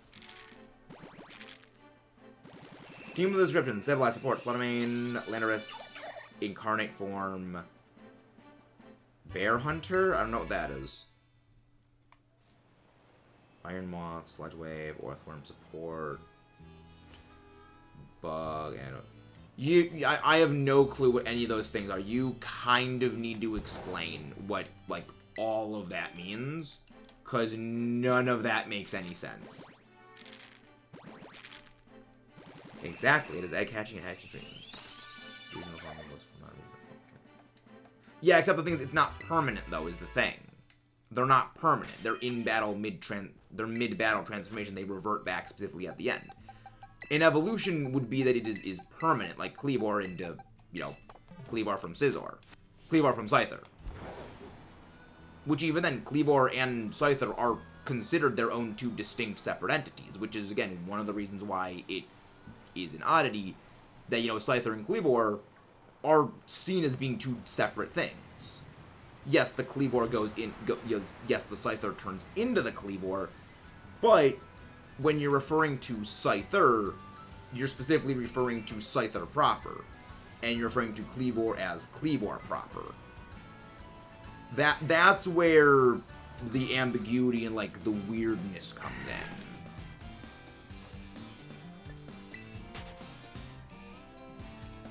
You know, that's why, like, even the primals are actually talked about as being entirely different than the base form, which is, like, that's why it's weird.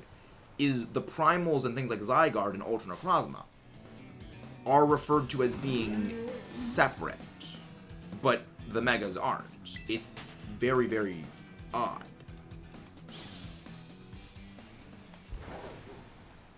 So it's a large part of it, I think, comes down to, because it goes back and you can go back and forth with it, people don't make that mental separation of they are two separate things, because it's not seen as permanent. And it's like, oh, we see this specific Charizard is the Mega and the non-Mega, so we mentally cross the wires of, well, Mega Charizard, because this Charizard is the same, all Mega Charizard and regular Charizard are the same. It's like, oh, it's wires getting crossed, essentially. Well, that means it just never evolved. That's the thing, Stephanie. That means it never evolved. You're reverting, basically, you're traveling back in time to before the evolution ever happened. That's not the same thing. At all.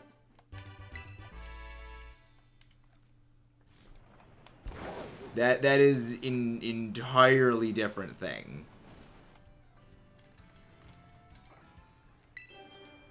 Yeah, it's like, in any other context, the Mega would be seen as an entirely separate thing. Again, I think a large part of it is like, the wires getting crossed, but also the idea of wanting to see certain favorites as being better. You know, like, the Mega is how we imagine certain favorites of ours are and should be. So it's like, it's again, it's wires getting crossed, but also like wanting to make certain connections that probably aren't there. I don't think Primal Chi would be that bad, because again, the main thing that made Primal Groudon so destructive is Ground Fire is only weak to ground and water, and Desolate Land made it immune to water moves. That's kind of why it was a problem. Anything else, I don't think would it be as problematic as Groudon was. Because, like, Primal Kyogre was strong, but a lot of things could beat Primal Kyogre. A lot of things could beat Primal Kyogre. That's why, like, the favorite was Primal Groudon. Because Primal Groudon was just so insane, it just ripped everything other than, like, 3 things to shreds. As for Tailwind, Haze, and Blandoras. Blandoras the Blandoras. Not when you're referring to things in-game, Stephanie. When it's the in-game time, that is what matters. Because you have to look at it from the context of the in-game. In that game, that Pokemon never evolved.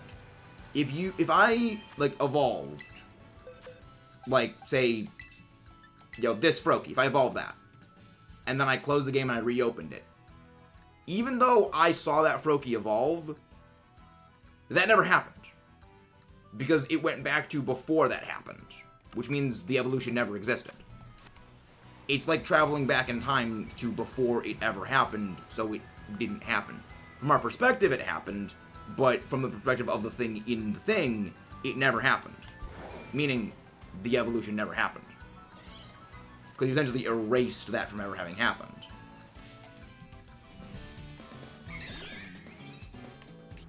It wouldn't, is the thing. It probably have the same thing again. The thing that made the Desolate Land and stuff like that was they're just more amped up versions of regular abilities. It's all it is, just amped up versions of Drought and Drizzle. I find it funny that Drought and Drizzle have the same starting letter, and then Sandstream and Snow Warning have the same letter for their start as well.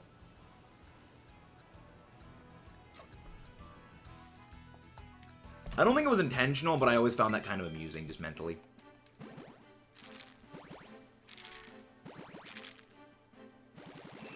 Exactly, the middle evolution isn't permanent. That's the whole point, is it goes into another phase. That's exactly what I'm saying.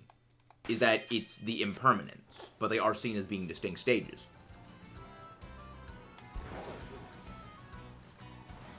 Dang it, not a shiny Shroomish. I wanted that. And a version of the beat abilities. That'd probably just be okay, they just decreases their defense a little bit more. It'd probably just be it drops special defense even more. Which is terrifying. Honestly, it wouldn't be that bad, though, because, like, just neutralizing gas shuts it down. Yeah, that's... The primals still give me nightmares.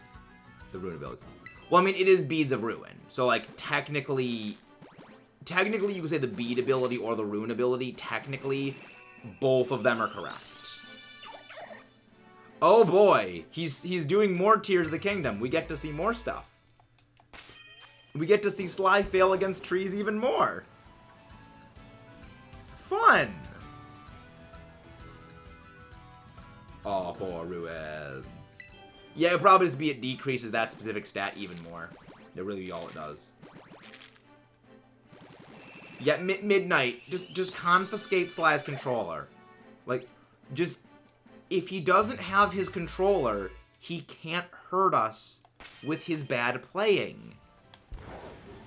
If Sly doesn't have the controller, he can't do anything to us. He has no power then. No, because the battle ends. When the battle ends, the Mega goes away. That's the thing. So you would need to just keep that battle open and just never ever play the game in order for that Mega to stay permanent. But then eventually the game system would die, and it would revert back to the Mega ever having happened. It was like there is no world where Megas are permanent unless you're doing ROM hacks, which ROM hacks are intrinsically, you know, games that break the rules of reality in the games. So the only way for it to happen is to essentially not have it be an actual game. That's the point. Yes, Sly and Midnight are. That's why we say to have Midnight take away the controller from Sly. Yeah, that's why we say to tell Midnight to take away the controller from Sly so he can't do that. Just tell Sly to have a whole stream of just him gathering Sprigatito eggs. Just have Sly do an entire stream of him gathering eggs for Sprigatito. Yeah, this is gonna get Jenna Cram rant. Statistically, 512. Statistically. Okay, but here's the thing, Midnight. At the very least, if it's an entire stream of him just collecting eggs, he can't possibly screw up Tears of the Kingdom. That's the thing. He can't screw up Tears of the Kingdom if he's not playing Tears of the Kingdom. Big brain. Oh, you don't have a Shiny Charm. I think the odds are down like 1 in 365. I think it's just like whatever the base odds for Shiny Charm is, because it mitigates things a certain way. I actually don't know what Shiny Charmless Masuda Hunt actually goes for odds-wise. Maybe it's like 2,000 something. I could be wrong entirely. They're really not that annoying to get. It's just you gotta have a deleted move slot and then a Mirror Herb in this game. Well, that's the thing. They actually made egg moves very, very easy to get. Interesting. At least that, dude. Yeah. They made it much easier to get egg moves in this game. It's just, you slap a Mirror Herb on a Pokemon that can learn an egg move, you delete one of their move slots, they only have 3 move slots, and then you make a picnic with it in your party, and a Pokemon that can know that move, you want to get egg moved onto them. And then, everything's good. Probably just bigger flames. That's probably what a Primal Chi-Yu would look like. Yeah, exactly. I love that. Probably got the pattern on the Primal. Well, no, the Primals have Alpha and Omega. Like, the reason they have is, like, Primordial Sea, Sea of Beginning, you know, Alpha, the beginning, and Omega, the end. I believe it's, like, Sea of Beginning in, like, Land of the End, I believe is what Groudon's ability is. Like, Desolate Land, I believe the Japanese name is that. Let me go check that. Desolate Land. Land of the End, exactly, yeah. So it's Sea of Beginning, Land of the End. You know, Alpha, Omega. Which is weird that it is said Omega Ruby, Alpha Sapphire. Because Omega means the end, Alpha means the beginning. So it's basically the end beginning. Which is ominous as all hell. But also not correct. It should be Alpha Sapphire, Omega Ruby. Is the way it should be pronounced. She was just... So what you're saying is it just turns into King Crimson, right? Yep. It's just King Crimson at that point. Yep. Yeah, they have Alpha and Omega on them. Because they don't really have those, like, design motifs on them. They have, like, similar-ish shapes and line glyphs on them. But it's, like, with the Primal Reversion, they added in the Alpha and Omegas more prominently. Yeah, I love it. It's weird, though, that they have, like, I believe it's lowercase alpha is what Kyogre's is. Not capital A, not capital alpha. What is Omega? Is it capital Omega? This is like, think of NB. I don't know. Yeah, again, I try to not think about what a hypothetical, even more destructive version of Chi-Yu is, because that would just give me nightmares.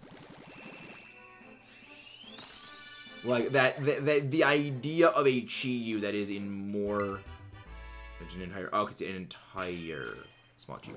I don't think Rayquaza has any, like, specific symbols. And Rayquaza's is more Delta than anything. Because, you know, Delta means change.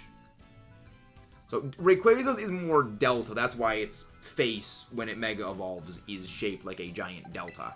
You know, triangle. Because, you know, Delta is change. You know, beginning to end, the change. So... But it's a nice thematic motif. It just doesn't work as well as you'd think it does. Yeah, Chilling Water is a water move. Yeah, Chilling Water is a water move. It's not particularly useful, but it's a move. It was a water move. Pikalytic says it is ice. Really? Pikalytics, you may be missing out. What has Chilling Water? What is saying it's using Chilling Water as an Iron Bundle? Huh. Yeah, it says on Iron Bundle, Chilling Water is ice. That's weird. Pikalytics, you're slipping. I mean, Glaceon already got Water Pulse is the thing. It already had Water Pulse, so it doesn't help it. You might as well just be better off going with Water Pulse. Unless you want the attack drop, which you're not really using support Glaceon. Unless you're just using like absolute bulk Glaceon with like Freeze Dry to slap things.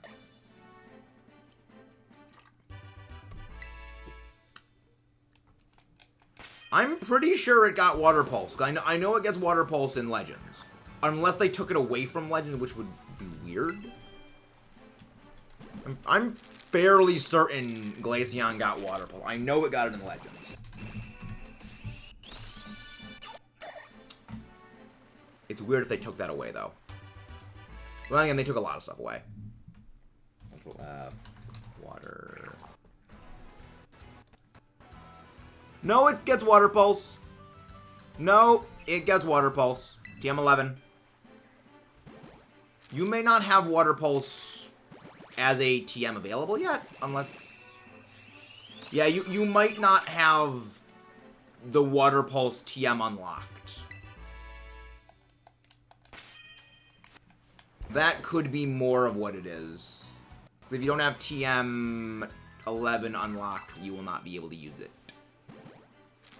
Doors are ruined, they're trying to make the end of the world. It's the end of the world as we know it. And I feel fine.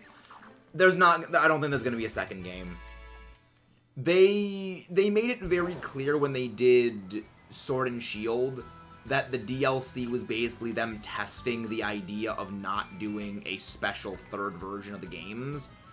And just basically putting whatever would have been in that into the DLC, which I think is honestly a better system of things, because I would rather not need to buy a full-price $60 game or potentially two $60 games that are full-priced, that are 95% the exact same as the game I already have, with a few minor tweaks, and the only new content is exactly what the DLC is for half price. So I think it is better to have the DLC pass, the DLC expansion, because it's better than buying a full price new game. You know, just to have it be 95, if not even more the same. 95% is generous with how much new content there is.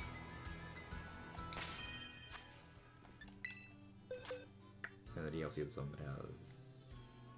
has both. It's a DLC and then some has both. Can raise my hand. Technically, yes, you would have never missed a Focus Blast because you never used it. So technically, by definition, you qualify as having never missed one. And then you start with the Found Ruins. Yeah, I don't think they're doing that. I don't think they're doing any, like, new form of the Ruins. I think the Ruins are just going to be there and not really anything else. Because we already know what the Legendaries are going to be for the DLC. It's the Mask ones, and then it's the Mask Legendaries, and then Terrapagos? However the hell you pronounce that thing's name. Yeah, most Pelipper run Tailwind. I don't think Quick Attack would be great. I mean, guess Quick Attack could have a functionality. I don't know about Wide Guard yet. Yeah, I honestly, like, you might not really need Roost on it. You probably should just go for Wide Guard. Because I'm pretty sure they also know generally U-turn to pivot in and out.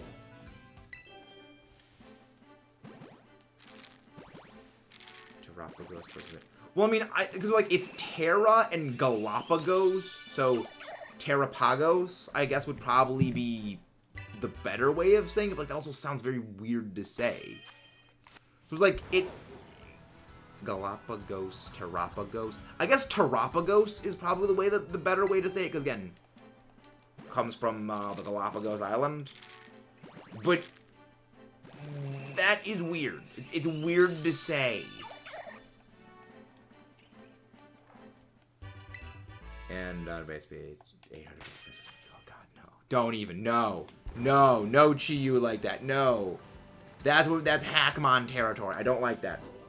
Yeah, like that's one of the reasons I'm just waiting for the official pronunciation so I know how to say it.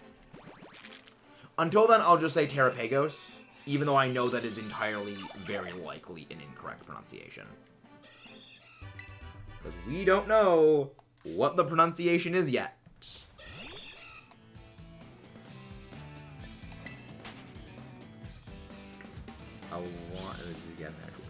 I think there's a lot of, like, actually good Pokemon that are in this game base. Though, I will say, that's also because I spend a lot more time, like, trying to, like, optimize the stuff we have already in the game, which I like. I think we have a lot of very good Pokemon that are in this game as is. There's a lot of Pokemon I like that were not in this game that are going to be, of course, available in the DLC. But I think that's more what it is than anything.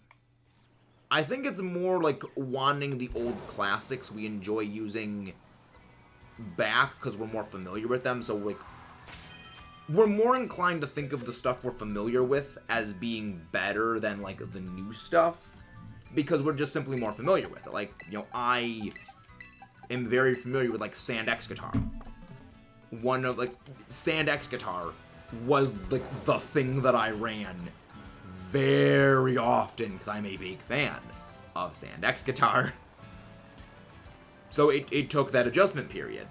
But there's a lot of, like, quality stuff that is available here in the game, like right now.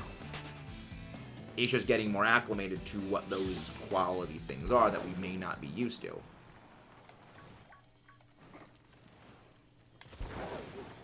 So it's more of a familiarity thing than, like, intrinsic good or bad. Search a Pokemon with the ability Drizzle. With the ability Drizzle gave you. Why? Why Magnezone, Pelipper, Sylveon, and Bronzong? It's probably the things that learn Rain Dance, but, like, they don't learn those. Other than Bronzong, I don't think any of those learn it by level up other than the Drizzle users. And even then, I don't think Politoed learns Rain Dance by level up. And even maybe Bronzong doesn't even learn it.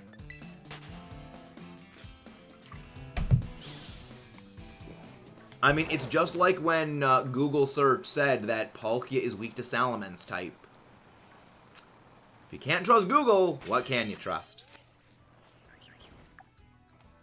If you can't trust Google, what in the freak can you trust?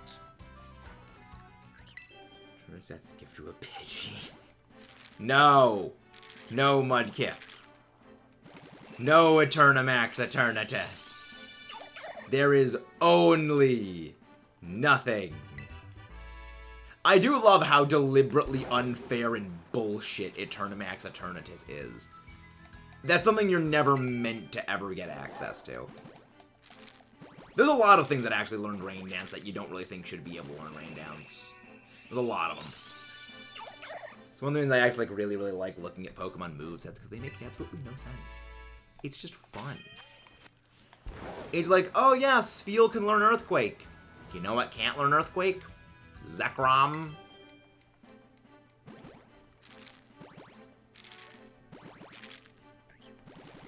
Yeah, Stall in singles has really been kneecapped by the fact that Toxic is no longer a TM. Yeah, the fact that Toxic is no longer a TM that literally everything can get, it has taken down Stall.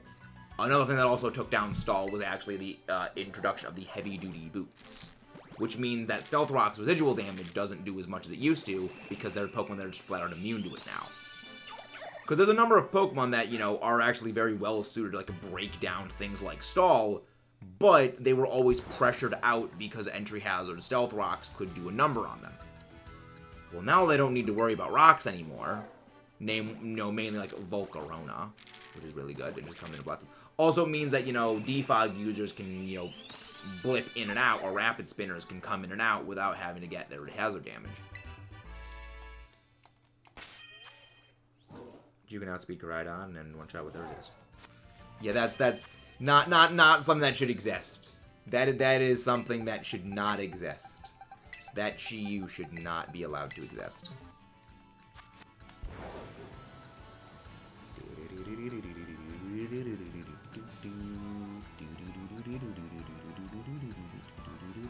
We're gonna probably break 2,000 before we get this shiny. Like, are we gonna go into quadruple odds for this stupid frog? I think we are. I think we are gonna go quadruple odds because we're very close. We are a little over 100 away from hitting quadruple odds. Okay, but what if we are going on Smogon? If I think no, still no. I'm pretty sure they do. So I know Groudon gets Thunder, which is funny. They may or may not, though. Yeah. Here's the thing, Blarb. We just do not do anything Smogon here. We do not condone Smogon on this channel. Yeah, Wide Guard is one of the better things that Pelipper gets access to, mostly because of Cough Cough Fluttermane. Cough Cough. I know, but I have said before, like, a lot of Smogon's rulings are kind of bullshit. But that's the thing is, it's kind of using a ruling system that the foundations of said ruling system are incredibly not stable. It kind of doesn't really give a metric for anything meaningful because it is intrinsically based on something that is not good. It is. It is very weird. That's one of the reasons why I stick to Dub. That's one of the reasons why I stick to VGC rules. I like my rules blanket and without spot bans. That is my way of things. I like my rules blanket, broad, and categorical. Not, we're gonna ban this thing because we don't like it.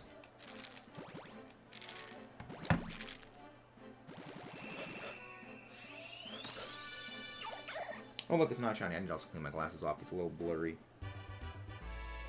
One thing about adjusting my glasses constantly is that my fingerprints, like, smudge the lenses, and it makes it a little hard to see out sometimes. And also, yes, for those wondering why I never, like, wear contacts, I don't like the way my face looks without my glasses on. I've looked at myself in the mirror without my glasses on, and when I was wearing contacts, and it just, that's not me. It doesn't look like me. It's unnerving. It unnerves me. Oh, we have multiple no good stats. Yay, no good defense. Hey, 2 with a no good defense. Fun. What are the odds of that? Not very likely. Link's better than Zacian and a Calyrex. I mean, anything immune to anything like Flash Fire would just eat it for breakfast. Eat it for breakfast. That's the thing is. The thing is, you could hypothetically make anything absurdly overpowered by giving it, like, unrealistic stats. Which is kind of... It's kind of one of those things that's like, yes, you can theoretically make something capable of doing this. But it would never realistically exist. So it's like, I don't really see the purpose. Welcome back, Ember. Welcome back. Welcome back. Yeah, but see, here's the thing. They banned things on... The thing is, they arbitrarily decided what the usage cap is. That's, again, one of the other reasons, is they arbitrarily decided that.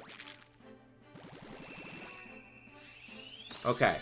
The way you get egg moves, you need to go into your Pokemon's move menu. Select Forget a Move for the Pokemon you want to learn the egg move. You need to get a Mirror Herb. Give the Mirror Herb to the Pokemon you want to have learn the egg move. Then you need to get a Pokemon that already knows that move. Put that in your party. Set up a picnic and wait like a minute and a half. Then the Pokemon holding the Mirror Herb will learn that move.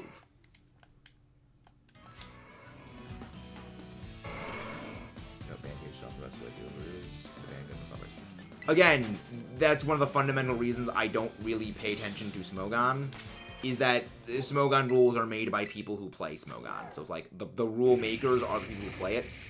You go here, select Change Move, scroll down to Forget a Move, and then you select one of the moves, and then you forget it.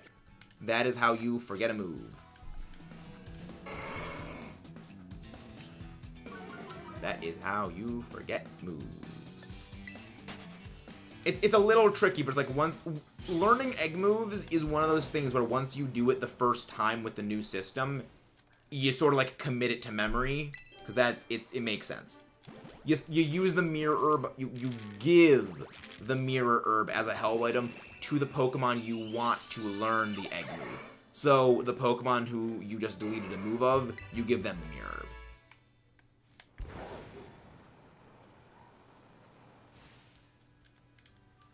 Sent the doodle. The other thing is, that's also the reason I play doubles, is in doubles, stall basically cannot exist. Stall basically intrinsically fails when it comes to double battles. Yeah, but the old way takes a long amount of time and it is annoying. The old way takes too long. I remember breeding on some certain egg moves for certain Pokemon. It legitimately took like 3 hours to build the entire thing. Which, I mean, that was also for a specific Zero-Speed Ferrothorn with a bunch of egg moves on it that I needed specifically. But kind of illustrates, like, that was the most excessive that I would ever have to take. And that was also with a lot of bad RNG. Because I needed to breed a Zero-Speed IV from my female Frillish onto a Galarian Yamask, because I needed the male Frillish, so that way I could have a female Galarian Yamask to pass the thing down with, because the eggs take after the mother's species, unless the Ditto, in which case it takes the father's species, if it's a Ditto and the other parent. And then do that to breed down the Zero-Speed onto... So basically, I had to breed down a Zero-Speed value onto a specific Frillish, so that way I could breed the Frillish to have the Zero-Speed to pass that down to a Galarian Yamask. Then, breed the Galarian Yamask speed down with a Ferroseed to get a Ferroseed with the right speed value. So it was a bunch of chain breeding. Then, needed to get 2 egg moves bred down from different Pokemon onto the Ferrothorn. Very, very annoying. Lavencia. Yes. Lavencia is the town that you fight Iono in. Though I got mine from the town where it's the water gym leader. But that's why I bought mine. But it could be in multiple locations. Hello, Anakin. How are you doing? And again, guys, if you haven't done so, please don't forget to leave a like and subscribe. We are literally 1 subscriber away from 2,200 subs. North.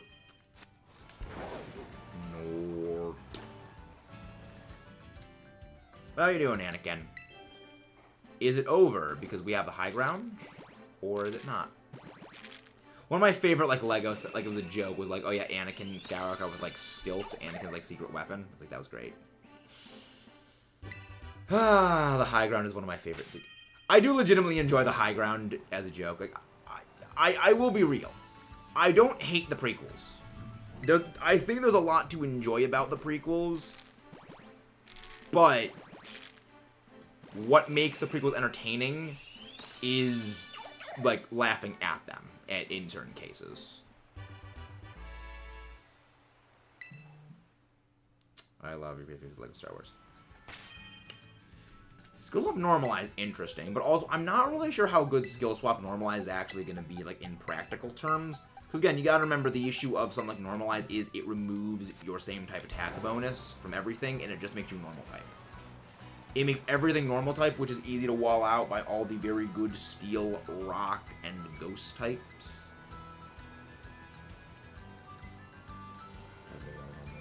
But the thing is, they can easily get rid of Normalize by just switching out. That's kind of the issue. They can just switch out a Pokemon, which, yes, switch cost is very aggressive. Switch cost is, you know, pretty not good.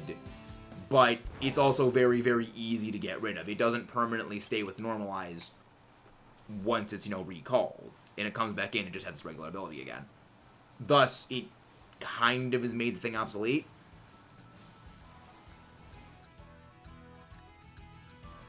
Shadow Tag does not work on Ghost types.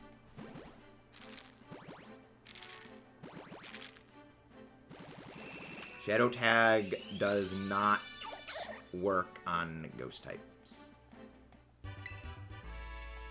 Yeah, Ghost types are immune to the Shadow Tag. Yeah, I mean, I believe the other thing is it also, Normalize also boosts the power of those moves. So it's like, even if they're not getting the same type attack bonus, they're still getting a power boost. Imagine simple choice specs, adaptability. They have 2 abilities. Well, I mean, you can just have simple, then swap on adaptability. You know, you could have a Pokemon that has simple and then give them adaptability after.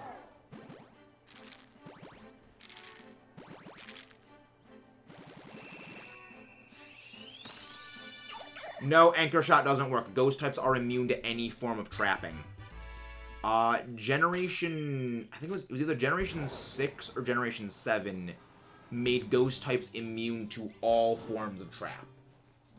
So, no Shadow Tag, no Mean Look, no Arena Trap, no Anchor Shot, no Whirlpool, Fire Spin, Bind.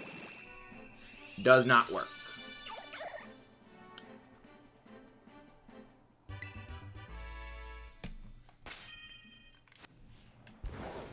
The other thing is you're giving up a number of your own team slots in order to do something like that, which also puts you at a disadvantage if things like Taunt exist, which is another problem. Like, Taunt completely shuts that down. Fake Out completely shuts that down.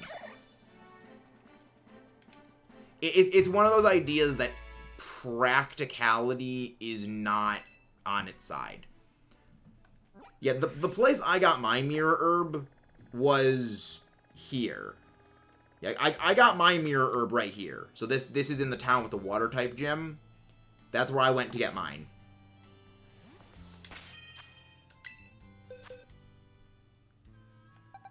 So like there's very little that like the effectiveness of it does not very work.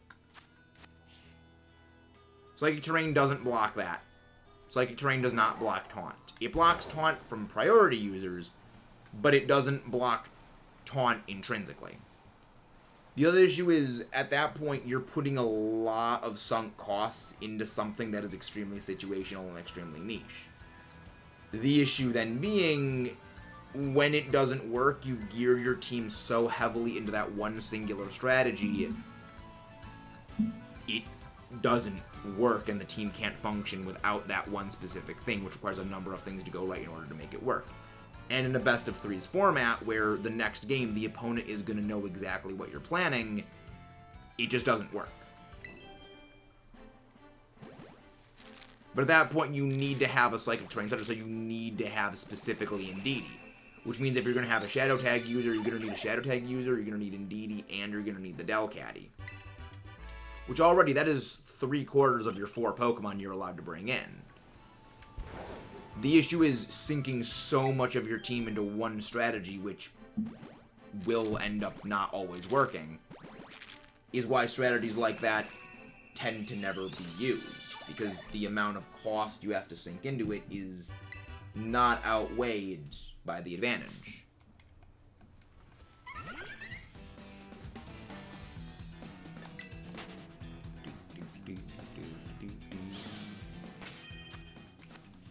It also requires a bunch of switching. It also requires, the enemy not having, ways of removing terrains. Yes, and resetting terrains, which with the introduction of later Pokemon, yeah, when Tapu Koko comes back, yes, I think it's gonna probably get taken over and stuff.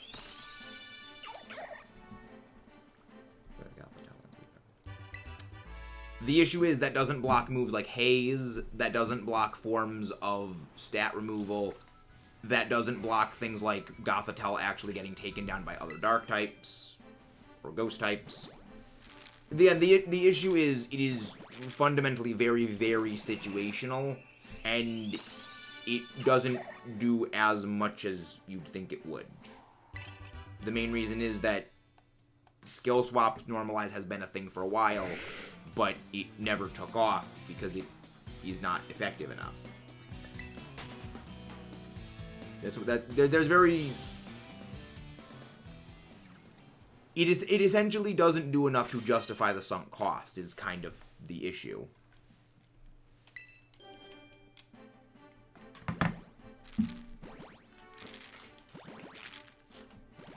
Nope.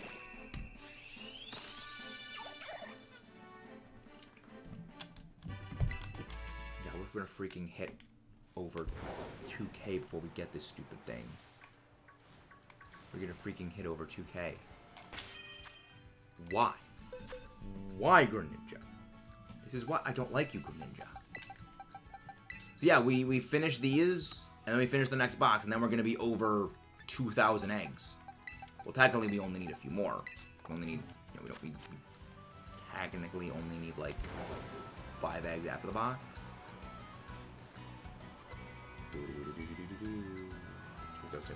Again, you're not blocked by Haze.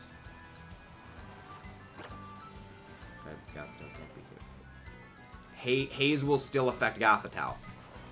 The Haze will still affect it. Yeah, you don't dodge the Haze. And also it doesn't get around the problem of dark types. And also ghost types. Because they are still super effective against it. Long time. This is a hunt that we did a while ago that we just took a hiatus from. I messed up the numbers there.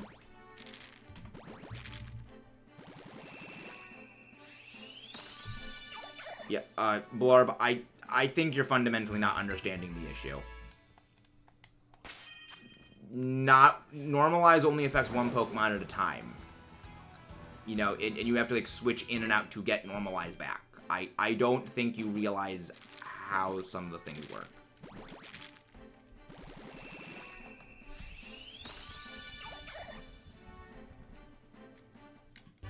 Yeah, it won't work because a lot of this is stuff that is, exists aside from the Terrasilize, but even then the principle of the setup after the Normalize has been for a while, and it doesn't work. It doesn't work.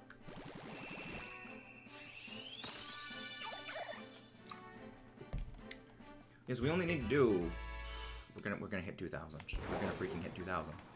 I hate this hunt. This hunt sucks. Yeah, I don't think you realize it won't work, Blorb. I'm so cold. That won't work, Blorb. The other thing is, it's hypothetically possible, but it is not practical. That's the thing. The issue is, I mentioned before, it's practicality. You know, no opposing team is ever going to allow that to happen. Because what it requires to work is very basic to stop. Well, yeah, I mean, that's different than saying it will work. It doesn't work. It doesn't work. That's kind of what we've been trying to say, is that it might work once or twice, but it will not work consistently.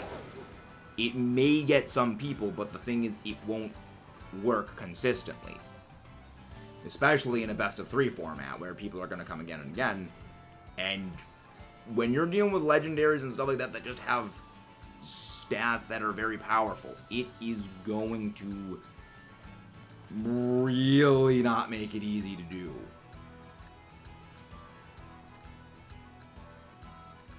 That is a kind of fundamental issue. What I mean, the big, wonderful sounds say, don't forget the little things in life. Don't forget the blood of enemies. Send me that one, Ember. Can you send me that so I can save that to my PC, because I want that one. I'm very much going to save that, Ember. That's actually very good. I just heard the ping that you probably just sent me that right now.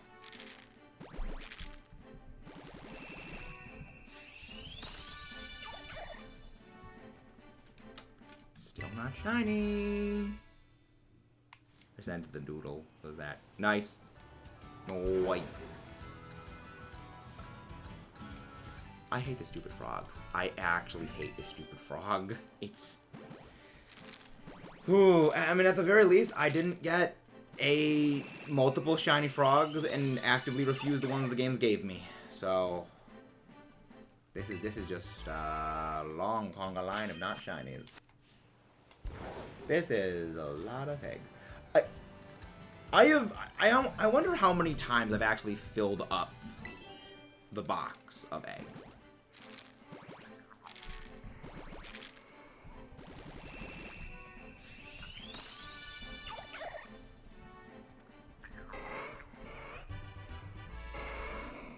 Nina is the same amount of aggression as Medu is. Okay, to be fair, I'm not usually always that aggressive. I'm not always that aggressive. I'm not always that aggressive. It's just I get aggressive when shiny hunts go over odds. You know, to this insane degree.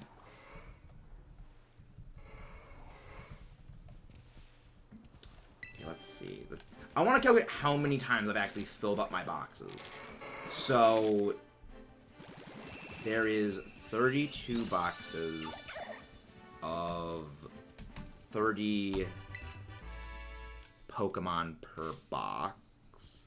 Yep, the thing is, we were saying, like, this is the reason it will not work. It will not be practical, which is kind of what we've been saying for a while, Borb. I think that might be what they mean, is that the things it would take to work are things that will never happen, is more so. It is a... Hypothetically, anything could happen, because that's just the way hypotheticals work, but the reality is it will not work for reasons of just the realistic way in which people actually play. Which, I don't like to squish enthusiasm, but the thing is, the practicality is kind of the thing when it comes to competitive ideas.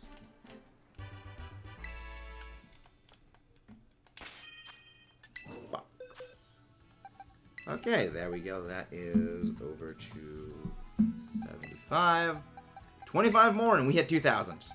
25 more eggs if it isn't shiny and we hit 2,000 eggs for this stupid thing. So, Back of the envelope calculation just in my brain so far. That's a lot of eggs. That's... I do legitimately want to know how many times I filled up my PC.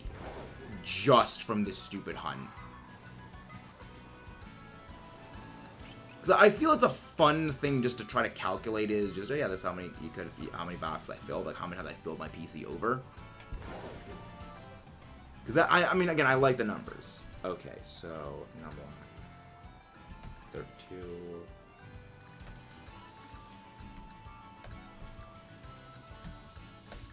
times 30.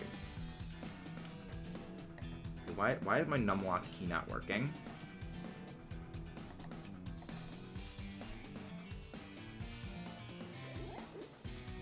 Why is my numlock key not working? There we go. Times 30. 32 times 30.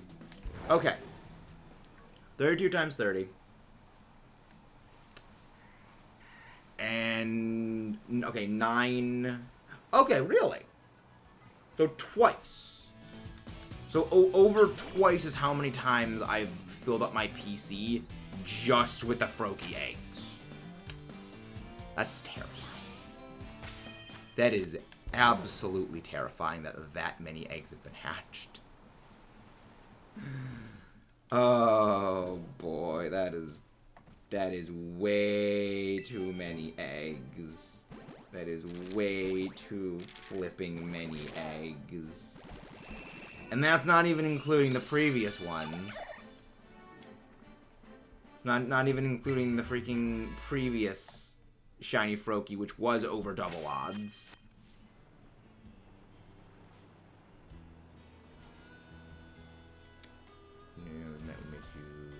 What is Riverside Pizza? What is this Riverside Pizza of which you speak? Fighting a bug conflict. Oh my gosh.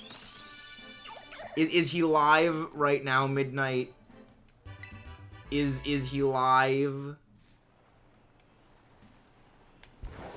Because if so, this is... it sounds painful to watch if you're saying that. Oh. Please clip it so I can see later. Please clip it so I can see later. And all the pain that Sly is inducing. Again, Midnight, you could stop all of it. You could stop all of it, Midnight.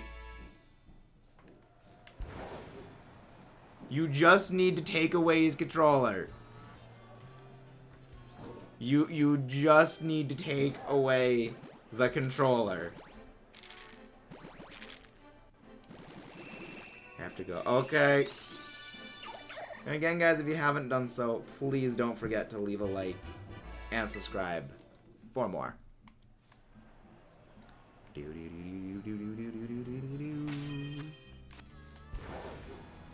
He's like, well, not... I don't like to be the squisher of enthusiasm, but, like, there is the practicality. Like, when it comes to me and, like, discussing Pokemon stuff, I do go with the practicalities. I always got a snack for some weird reason. I started to taste like banana, not sweet or fruity in any way. Weird. It's weird. Very, very weird. I was never a banana person. Which is funny, because, like, my favorite thing to go collect in Breath of the Wild is the Mighty Bananas, because I like my damage up gear. But I actually just don't care for bananas at all. I don't think it's been... I can't remember the last time I've actually eaten a banana. I don't like them. You never... There was never any point you said that it was impractical.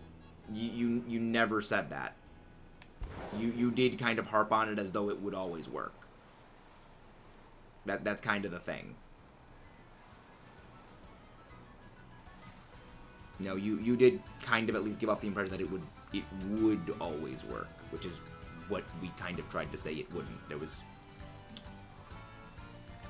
Yeah. Yep. Yeah, What are we gonna do? What are we gonna do? So we can go longer. We'll go longer. Not sure how much longer we'll go. I do want to at the very least get into the 2000s for our number of eggs. At the very least, I want to get into the 2000s. Enemy Knight scan the 99. Which one was that? Lovely Fire Brigade. Hey, welcome in! Welcome in, Fire. How you doing? Thank you very much for the pop-in.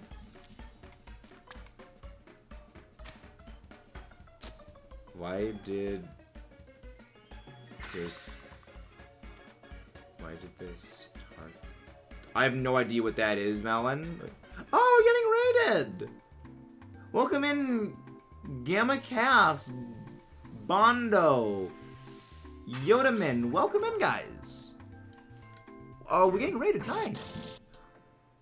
Welcome in, Anime Stop. Welcome in. So whose is this raid? Who is the raider? Who's the raid leader?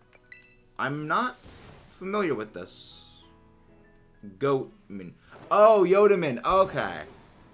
Nothing. Welcome in, Yodaman. Welcome in, guys. If you guys haven't done so, please don't forget to leave a like and subscribe. What were you doing over on your end, Yodaman? Hope it was good.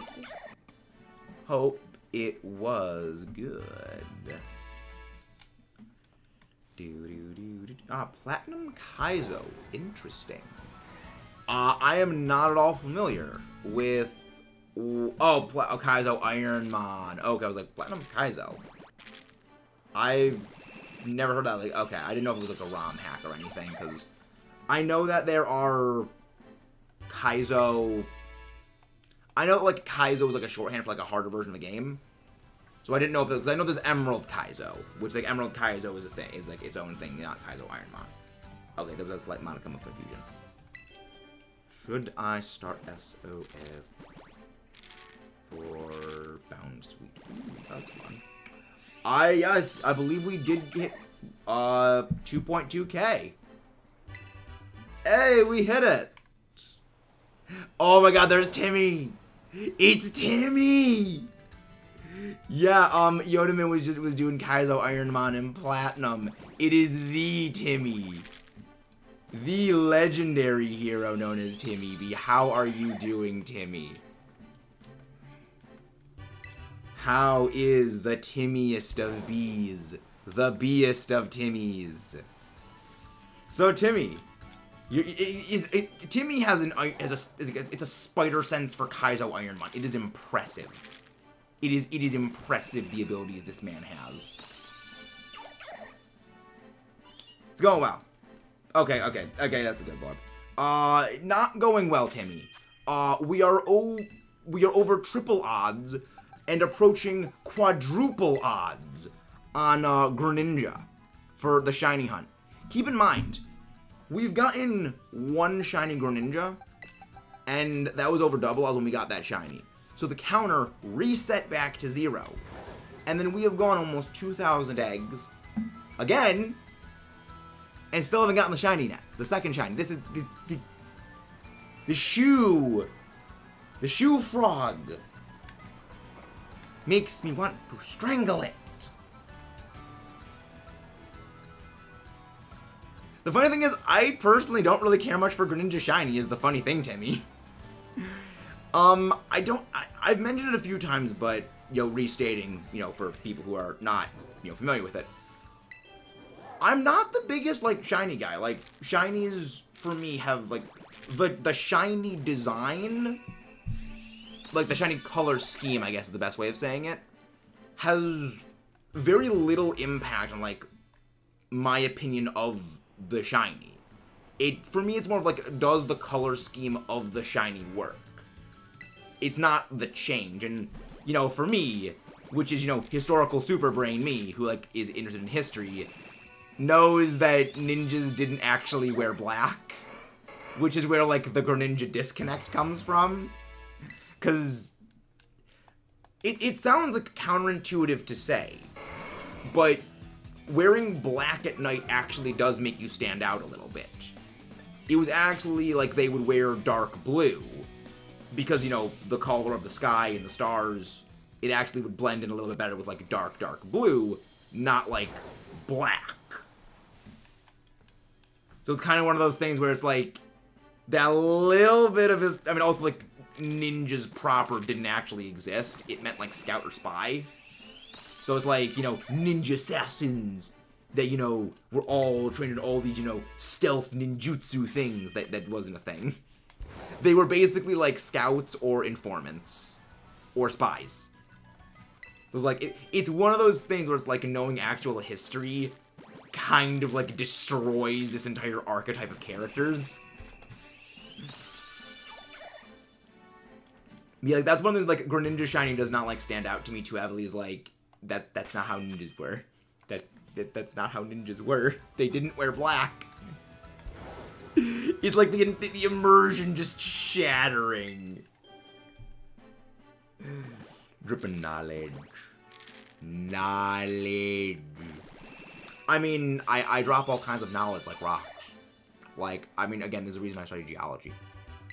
I am literally Stephen Stone, and I don't mind that. I am the physical incarnation of Stephen Stone. Which is one, like, so this is actually one of the things that I was thinking of doing when we get to, like, 5K and 10K subs and, like, think milestones like that. Of doing, like, cosplays of, like, certain Pokemon characters. And I was thinking, for, like, 5K, 10K, and things like that, like, you guys vote on who I would cosplay as. Obviously, Stephen Stone would be among, you know, the first one. And then there's like, you know, Cyrus, like all the other bunch of the characters, like Maxie of Team Magma, obviously, like that. Well, Maxie's too on the nose. Maxie is too on the nose for me with evil geologists. Hey, I like you already, Gamma Cass. I already like you. I'm a big trivia guy myself. There's a difference so I can identify the good post game. I'll be lurking. Okay, Timmy, thank you for the lurk. But yeah, like, for me, the shiny proper is not really as interested of me as does the color scheme work. It's like for the reason I actually like shiny Zapdos. I think the color scheme of shiny Zapdos, where it's like just a little bit of darker yellow, like a little more gold, and like the more orange beak and feet, like it stands out more. You know, I love that. Like Togekiss, great, you know, good example of this. On its own, Togekiss' shiny, I would say, is very unimpressive. But, with the little detail of the red spots become blue, and the blue spots become red, that's cool. That's neat. They swap, which I love. And then there's ones like, you know, the Colgate toothpaste noodle, that is Zygarde 50% form, where it just looks like a squiggle of Colgate toothpaste. I will always refer to shiny Zygarde as just Colgate toothpaste. Because it's what it is. It's Colgate toothpaste. Okay, Blorb. Also, Quagsire. Yeah, I was gonna, like, Pokemon characters need to make a video about changing shiny Pokemon. I watch all day. The funny thing is, I don't actually care about shiny color schemes. That's the thing, I mean, is like, I don't care for, like, the shiny color schemes. In fact, I've talked about this with Midnight before, but Midnight isn't here. Is like, I don't really care about what shinies look like. As that sounds like, the change for me is not a factor. It's like, does the color scheme still work? Which is why I was like, I don't mind Gengar's shiny, because Gengar's color scheme proper does still work. It might not change all that much, so it's less visually impressive as others, but it's not, like, repulsive to look at, I guess is probably the better way of phrasing it. If a shiny is, like, physically repulsive to look at, like, it's just a very not good coloration, like the, like, sickly green or, like, piss yellow, that is, I would say, doesn't work. But if, like, even if the color doesn't change, it's like, the color scheme still works. Don't mind.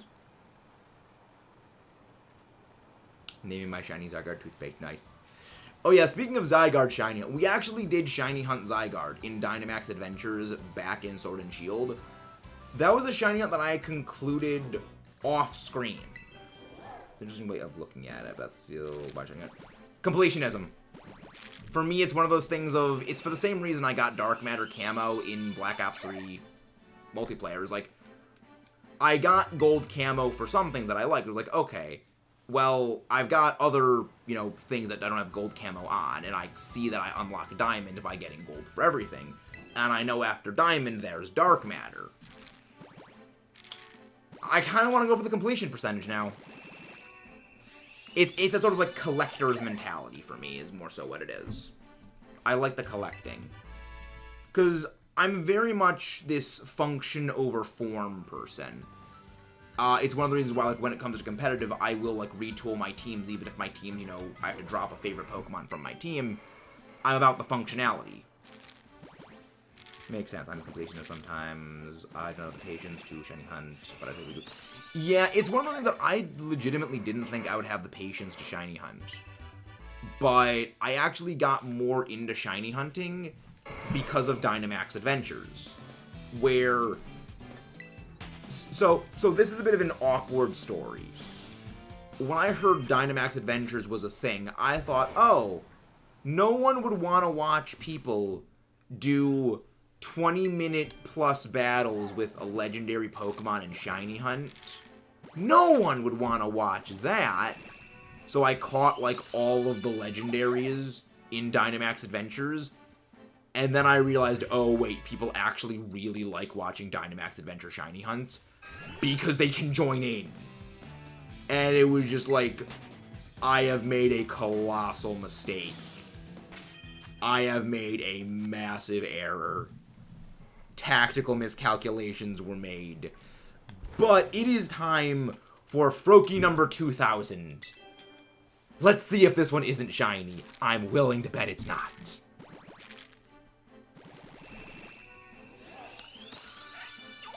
What a surprise! Froakie number 2000 does not sparkle. Oh boy. Oh boy, I hate this thing. Greninja, this is why I don't like you. This is why I don't like you, Greninja.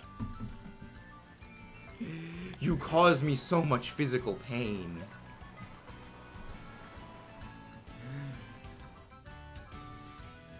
Yep.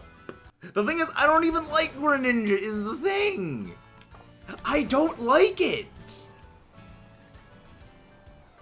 Granted, it's more I dislike the fan service rather than the Pokemon itself.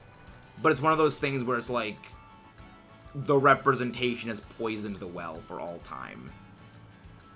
I'm very much one of those people where it's like, even though I'm functionality over form, I'm very much one of these people where it's like, the individual experience people have with Pokemon is for me what means the most. And it's like the very corporatized, advertised, we are going to make certain Pokemon the most popular because we want them to be the most popular. That bothers me. Because it's like the whole thing that makes Pokemon such a special series is the uniqueness of every experience. And then it's like, not boiling, we're going to boil every interaction down to everyone is going to like this specific Pokemon. It's like, why? Oh, it is indeed the definition of insanity, Yodaman. Like, this is literally the channel.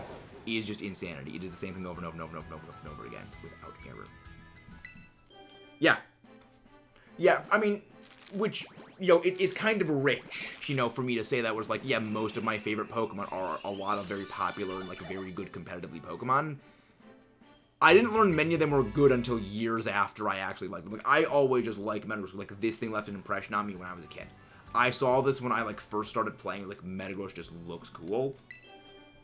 Like, that just looks awesome. Like, Salamence, the first Pokemon I ever saw, left a damn impression on me. It's like, yeah, that's cool.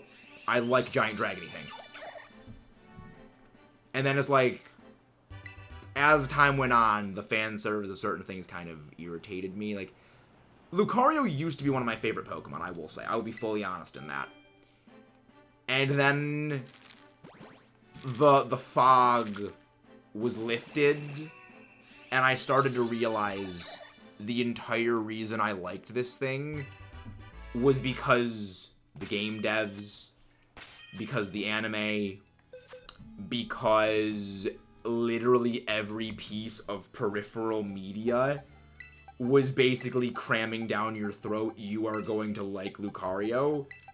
And I realized on its own, it just did not stand up. Because I used it in a playthrough and it just like I used it in a playthrough of Platinum and it just got one shot left and right throughout that playthrough.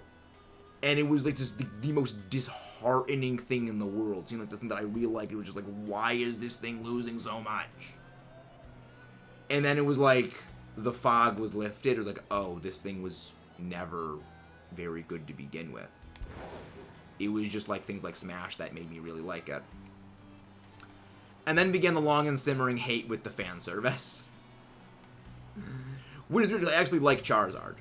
I have a respect for Charizard. I've used it competitively. It's like, yeah, it actually kind of stands on its own. It doesn't really need the fan service to make it strong. It had, like, sun-boosted glass cannon brute force for years. Here's Jirachi, Gumi, Swadloon, purely because I like their personalities and similar mood. Swadloon is a very mood Pokemon. It's just blanket burrito mode. It's just, no, I will hide in my blankets. It's just like blanket mode. Swadloon amuses me. It's just blanket mode. Okay, and have a good lunch.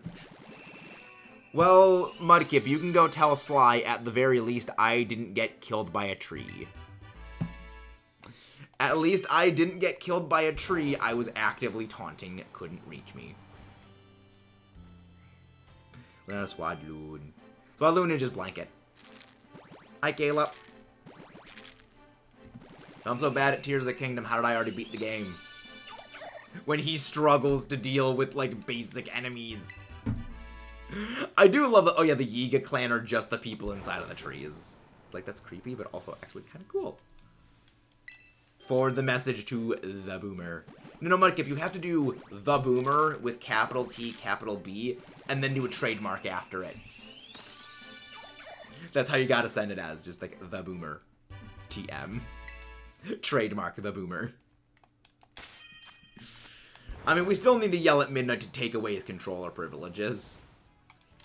Like, Midnight needs to revoke Sly's controller privileges. It's like, I'm pretty sure. Hey, Rave, how are you doing? Rave, your Ditto's defective. We've been shiny hunting with this Ditto, and the Froakies are over odds. A number of our other stuff have been over odds. I think the Ditto you got me is defective. This Spanish Ditto is defective. Which, I mean, not really. We've had a lot of very good luck with our under odds also Masuda hunts. So it's just, this is RNG Whiplash. But how are you doing, Rave? How is Rave doing? From my battle also added to maybe the Ditto got where. Well, the thing is, a few days ago we got the entire Grookey family under odds. Like, we got 2 shiny Grookey in less than 100 eggs, and before that we got like 2 of the Chespin family in under 100 eggs, and then we got the other one also super mega under odds. Hey, thank you very much for the subscribe, Creeper. Thank you very much. Welcome to the Panzer Battalion. I'm a fan of Sabaton, if you can't guess. I mean, I'm a fan of metal and hard rock. It's like yesterday I was wearing my AC/DC shirt. Today I'm wearing my Scorpions shirt. Tomorrow's probably going to be a Def Leppard shirt. I need to get some water as well. Good. Oh, really? Happy birthday! Happy birthday, Rave! Everyone wish happy birthday to Rave. Also, it's kind of funny that we actually got Shiny Flaffy yesterday when we was wearing my AC/DC shirt. Maybe I should wear my Scorpions shirt when I shiny hunt the Skorupi family, because, you know, Scorpion.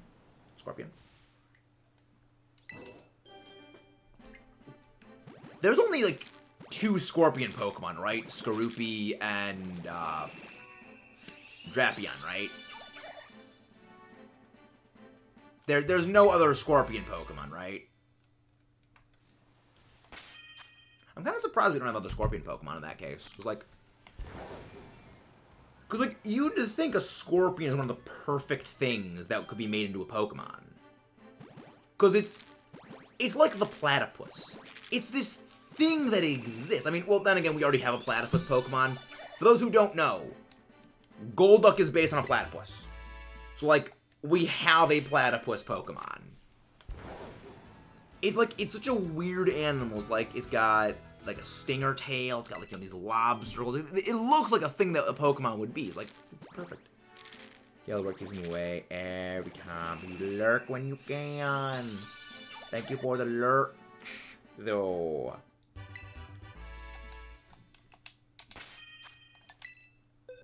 But yeah, like, Meta, you need to get a fedora and show us how you do it. Okay, I don't wear a fedora because I don't want to look pretentious, Mudkip. I don't wear hats. Well, I think I look pretentious when I wear hats. That's the reason why I stopped wearing the Pikachu Zekrom hat. Because I thought I looked pretentious in it. The hat looks pretentious. I don't think I would ever actually wear a hat. I don't like wearing hats. Like, the thing about Mudkip, though, is I don't need to wear a fedora to prove I can wear it better. The fact I don't need to wear a fedora proves I can wear it better. I love how it's just, like, this, like, half comedy, half, like, thing going on with Sly. It's great. Sly is delightful. I'm looking forward to taking Sly down this year in the EVL. Because, oh, right, we haven't mentioned the lineup for the EVL. Also, for those who don't know, recommend checking out the Elite Battle League playlist. If you do exclamation mark playlist, Season 5 Elite Battle League. You're gonna love it. Basically, Sly beat me in the EVL last season. Sly's my week 2 opponent for the Elite Battle League this year.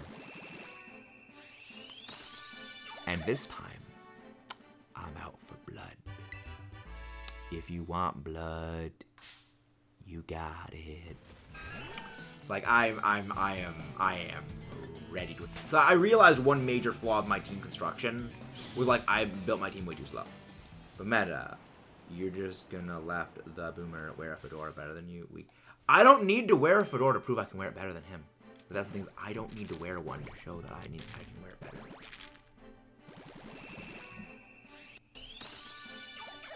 Take care, Rave. Take care. Gotta play League there.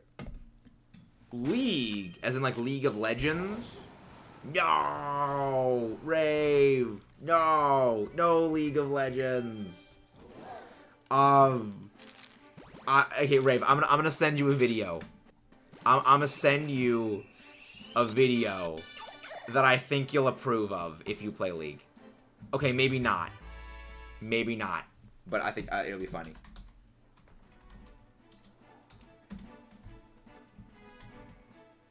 We do indeed love Rave.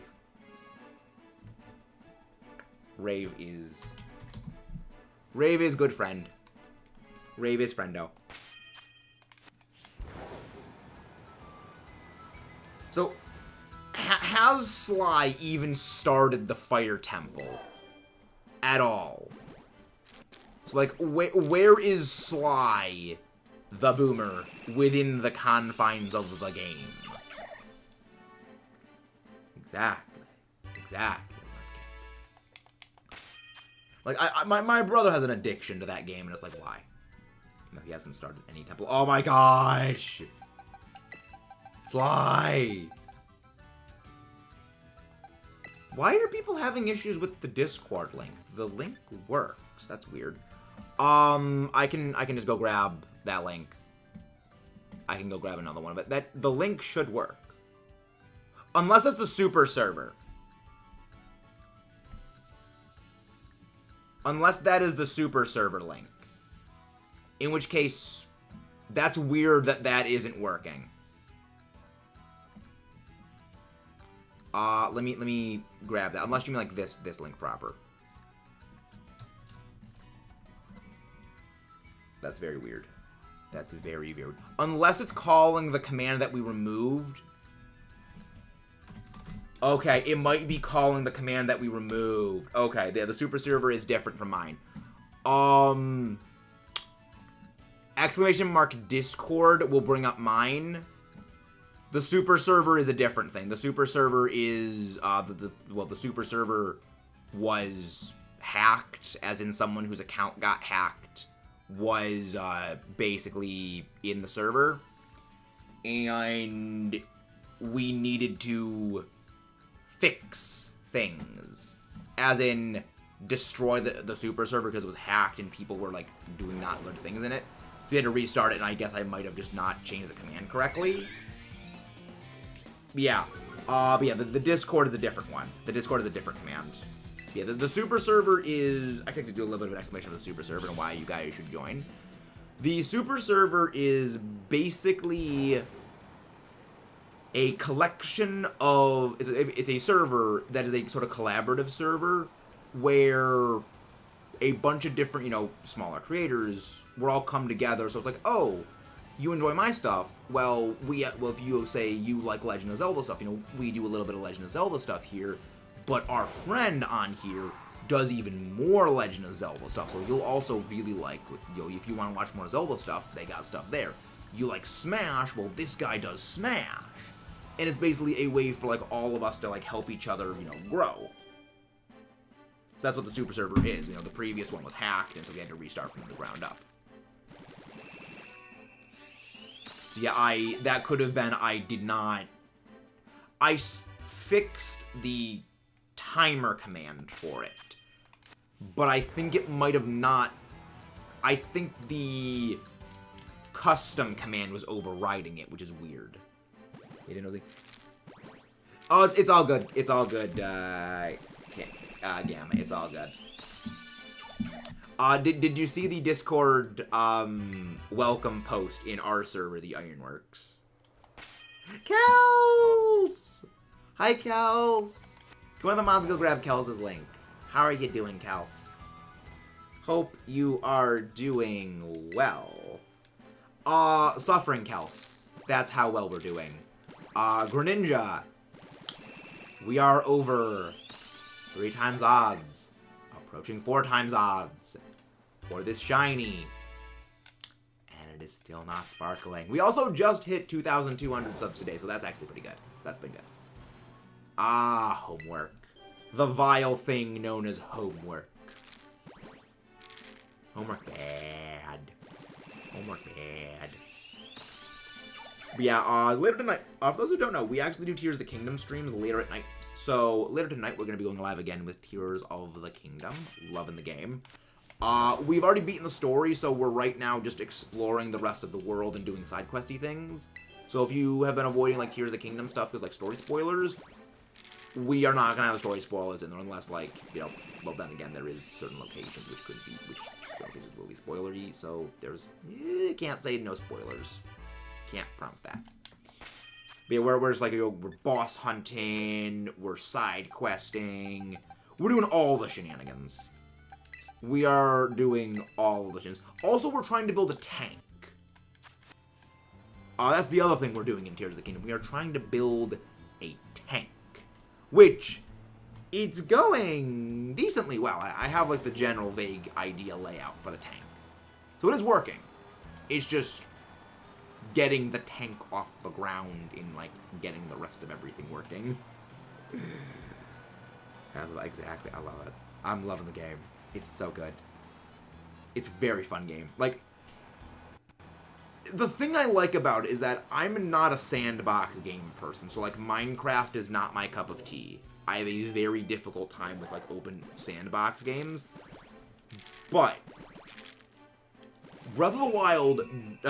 Tears of the Kingdom just straddles that line of being sandboxy while giving you a direction you can go in.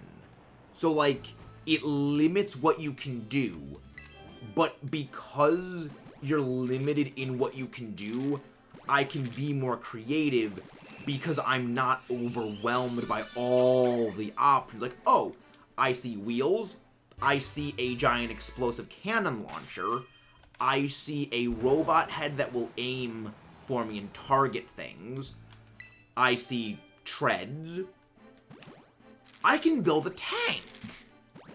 Like, exactly, Gamma. I'm the same. Like, that's why I say all games need a dumbass go here button. Like, that's one of the reasons I know Alola gets blasted a little bit, but like, that's one of the reasons I actually really like Alola, is I like the fact that there is that big glowing, you know, flag on the Rotom deck. Says, like, yeah, this is where you're supposed to go. It's like, I get easily sidetracked because I have ADD, and I forget where I'm supposed to go. So it's like, yeah, that's actually very helpful. Like, I just won't read the dialogue. And I like that. That's one of the reasons why Breath of the Wild I wasn't as big of a fan of, because Breath of the Wild kind of aggravated my ADD in all of the worst ways. Where, like, yeah, you can go do whatever you want, because there's no, like, hard, concrete, plot-driven story. It's just, you know, go to whatever devices you want, which oddly makes me less interested in exploring, because, well, I have to explore everything anyway, so I might as well do the story first. But with Tears of the Kingdom, where it's like, okay, you have to go do these things, and then you go do stuff and things, like, okay, I'll go explore. Like, okay, I gotta go head over to Death Mountain. Okay, we could make a slight side detour, you know, across these mountains to get some shrines. Okay, we gotta go to the Hebra area, alright. I could make a detour to go get some stuff, you know, for some fire and stuff and things. I can do that. It's like, this is the weird thing for me. Is a game that is default made for exploring will less encourage me to explore than a game with basically a linear hallway with a bunch of branching areas I can go off to. Because in the linear thing, like, I know where I gotta go. So even if I'm lost, even if I, like, have no clue what I'm doing, I know I can reset back to a certain place, and I know where to go from there. But if it's just open sandbox and a million ways you can do stuff, it's like sensory overload, error. And I just like, what am I doing? Like, I do not know what to do. There is too much information. Exactly. It's like, I think there's always that ground zero reset point that I can always go back to doing this. This is the hard base that I can return to. So if I ever get tired of doing stuff, I can just go back and continue this. That scares me, Gamma. That very scares me, because my brain cell is bad. That scares me. Exactly. I need that distinct goal marker. Executive. Exactly! Like, I struggle with that very... That's one of the reasons, like, I love Tears of the Kingdom, is... Tears of the Kingdom has all of the openness of Breath of the Wild, and then some, which is just super impressive. But it gives me that direction. So, like, I can do these specific things if I want to go back to doing them. And I like that. I mean, we also enjoy going around and clowning on Gleeox, which is a fun part. Clowning on Gleeox is always a highlight of everything I do with Tears of the Kingdom. Hey, 2025, this setting, that was Black Ops 2, that was Black Ops 2, 2025. God, I remember playing that game before it was even, like, 2020. And like, oh, 2025, it's so far in the future. It's like, that's literally 2 years away. It's a year and a half away at this point. I'm like, oh my gosh. We don't even have Nuketown. We don't even have Nuke 3 Town. And that scares me. The fact that I share a brain cell with people scares me with how stupid my brain is. Like, that actively worries me. That is an actively worrying thought.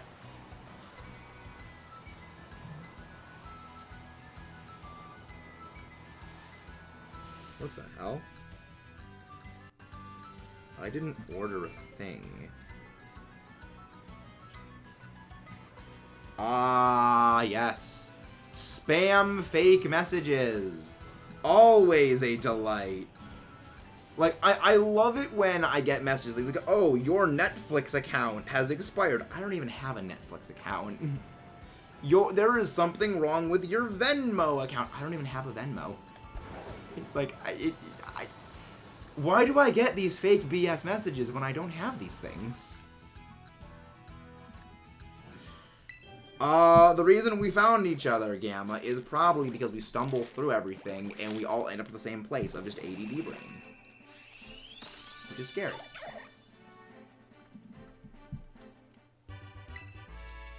Venmo.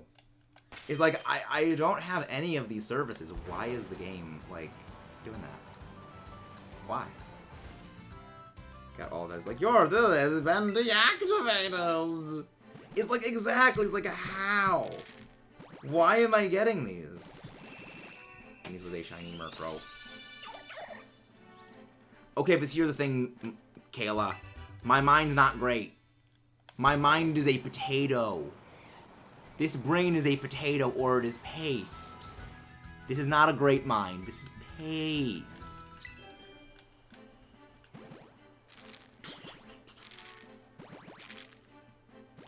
Damn, we're going for 3 hours. Damn, okay. I'm thinking probably gonna be calling it. Like, I would love to try and get to 2050, and like decidedly get into the double odds territory. Not the double odds, the quadruple odds territory. But I'm thinking we're gonna be calling it a night here, like a night for this stream, and we're gonna be doing Tears of the Kingdom later tonight. Cause brain needs to recalibrate. We also academically gifted growing up. I would say not academically gifted. I was just like good in classes, cause I like paid attention to taking notes. I'd say I was like an average student. I mean, I have ADD. I have ADD, not ADHD, but the anxiety fluctuates. The level of anxiety fluctuates day to day. Like, ADD is very ADD. ADD mode is, my brain is just ADD. But I think that's what we're going to call for a night here. 2,030 eggs. Freaking heck. Yeah, I was trying to push myself to go to 2,050 eggs in total hatched, but I was like, no, let's end off. But we did hit 2,200, so that's good.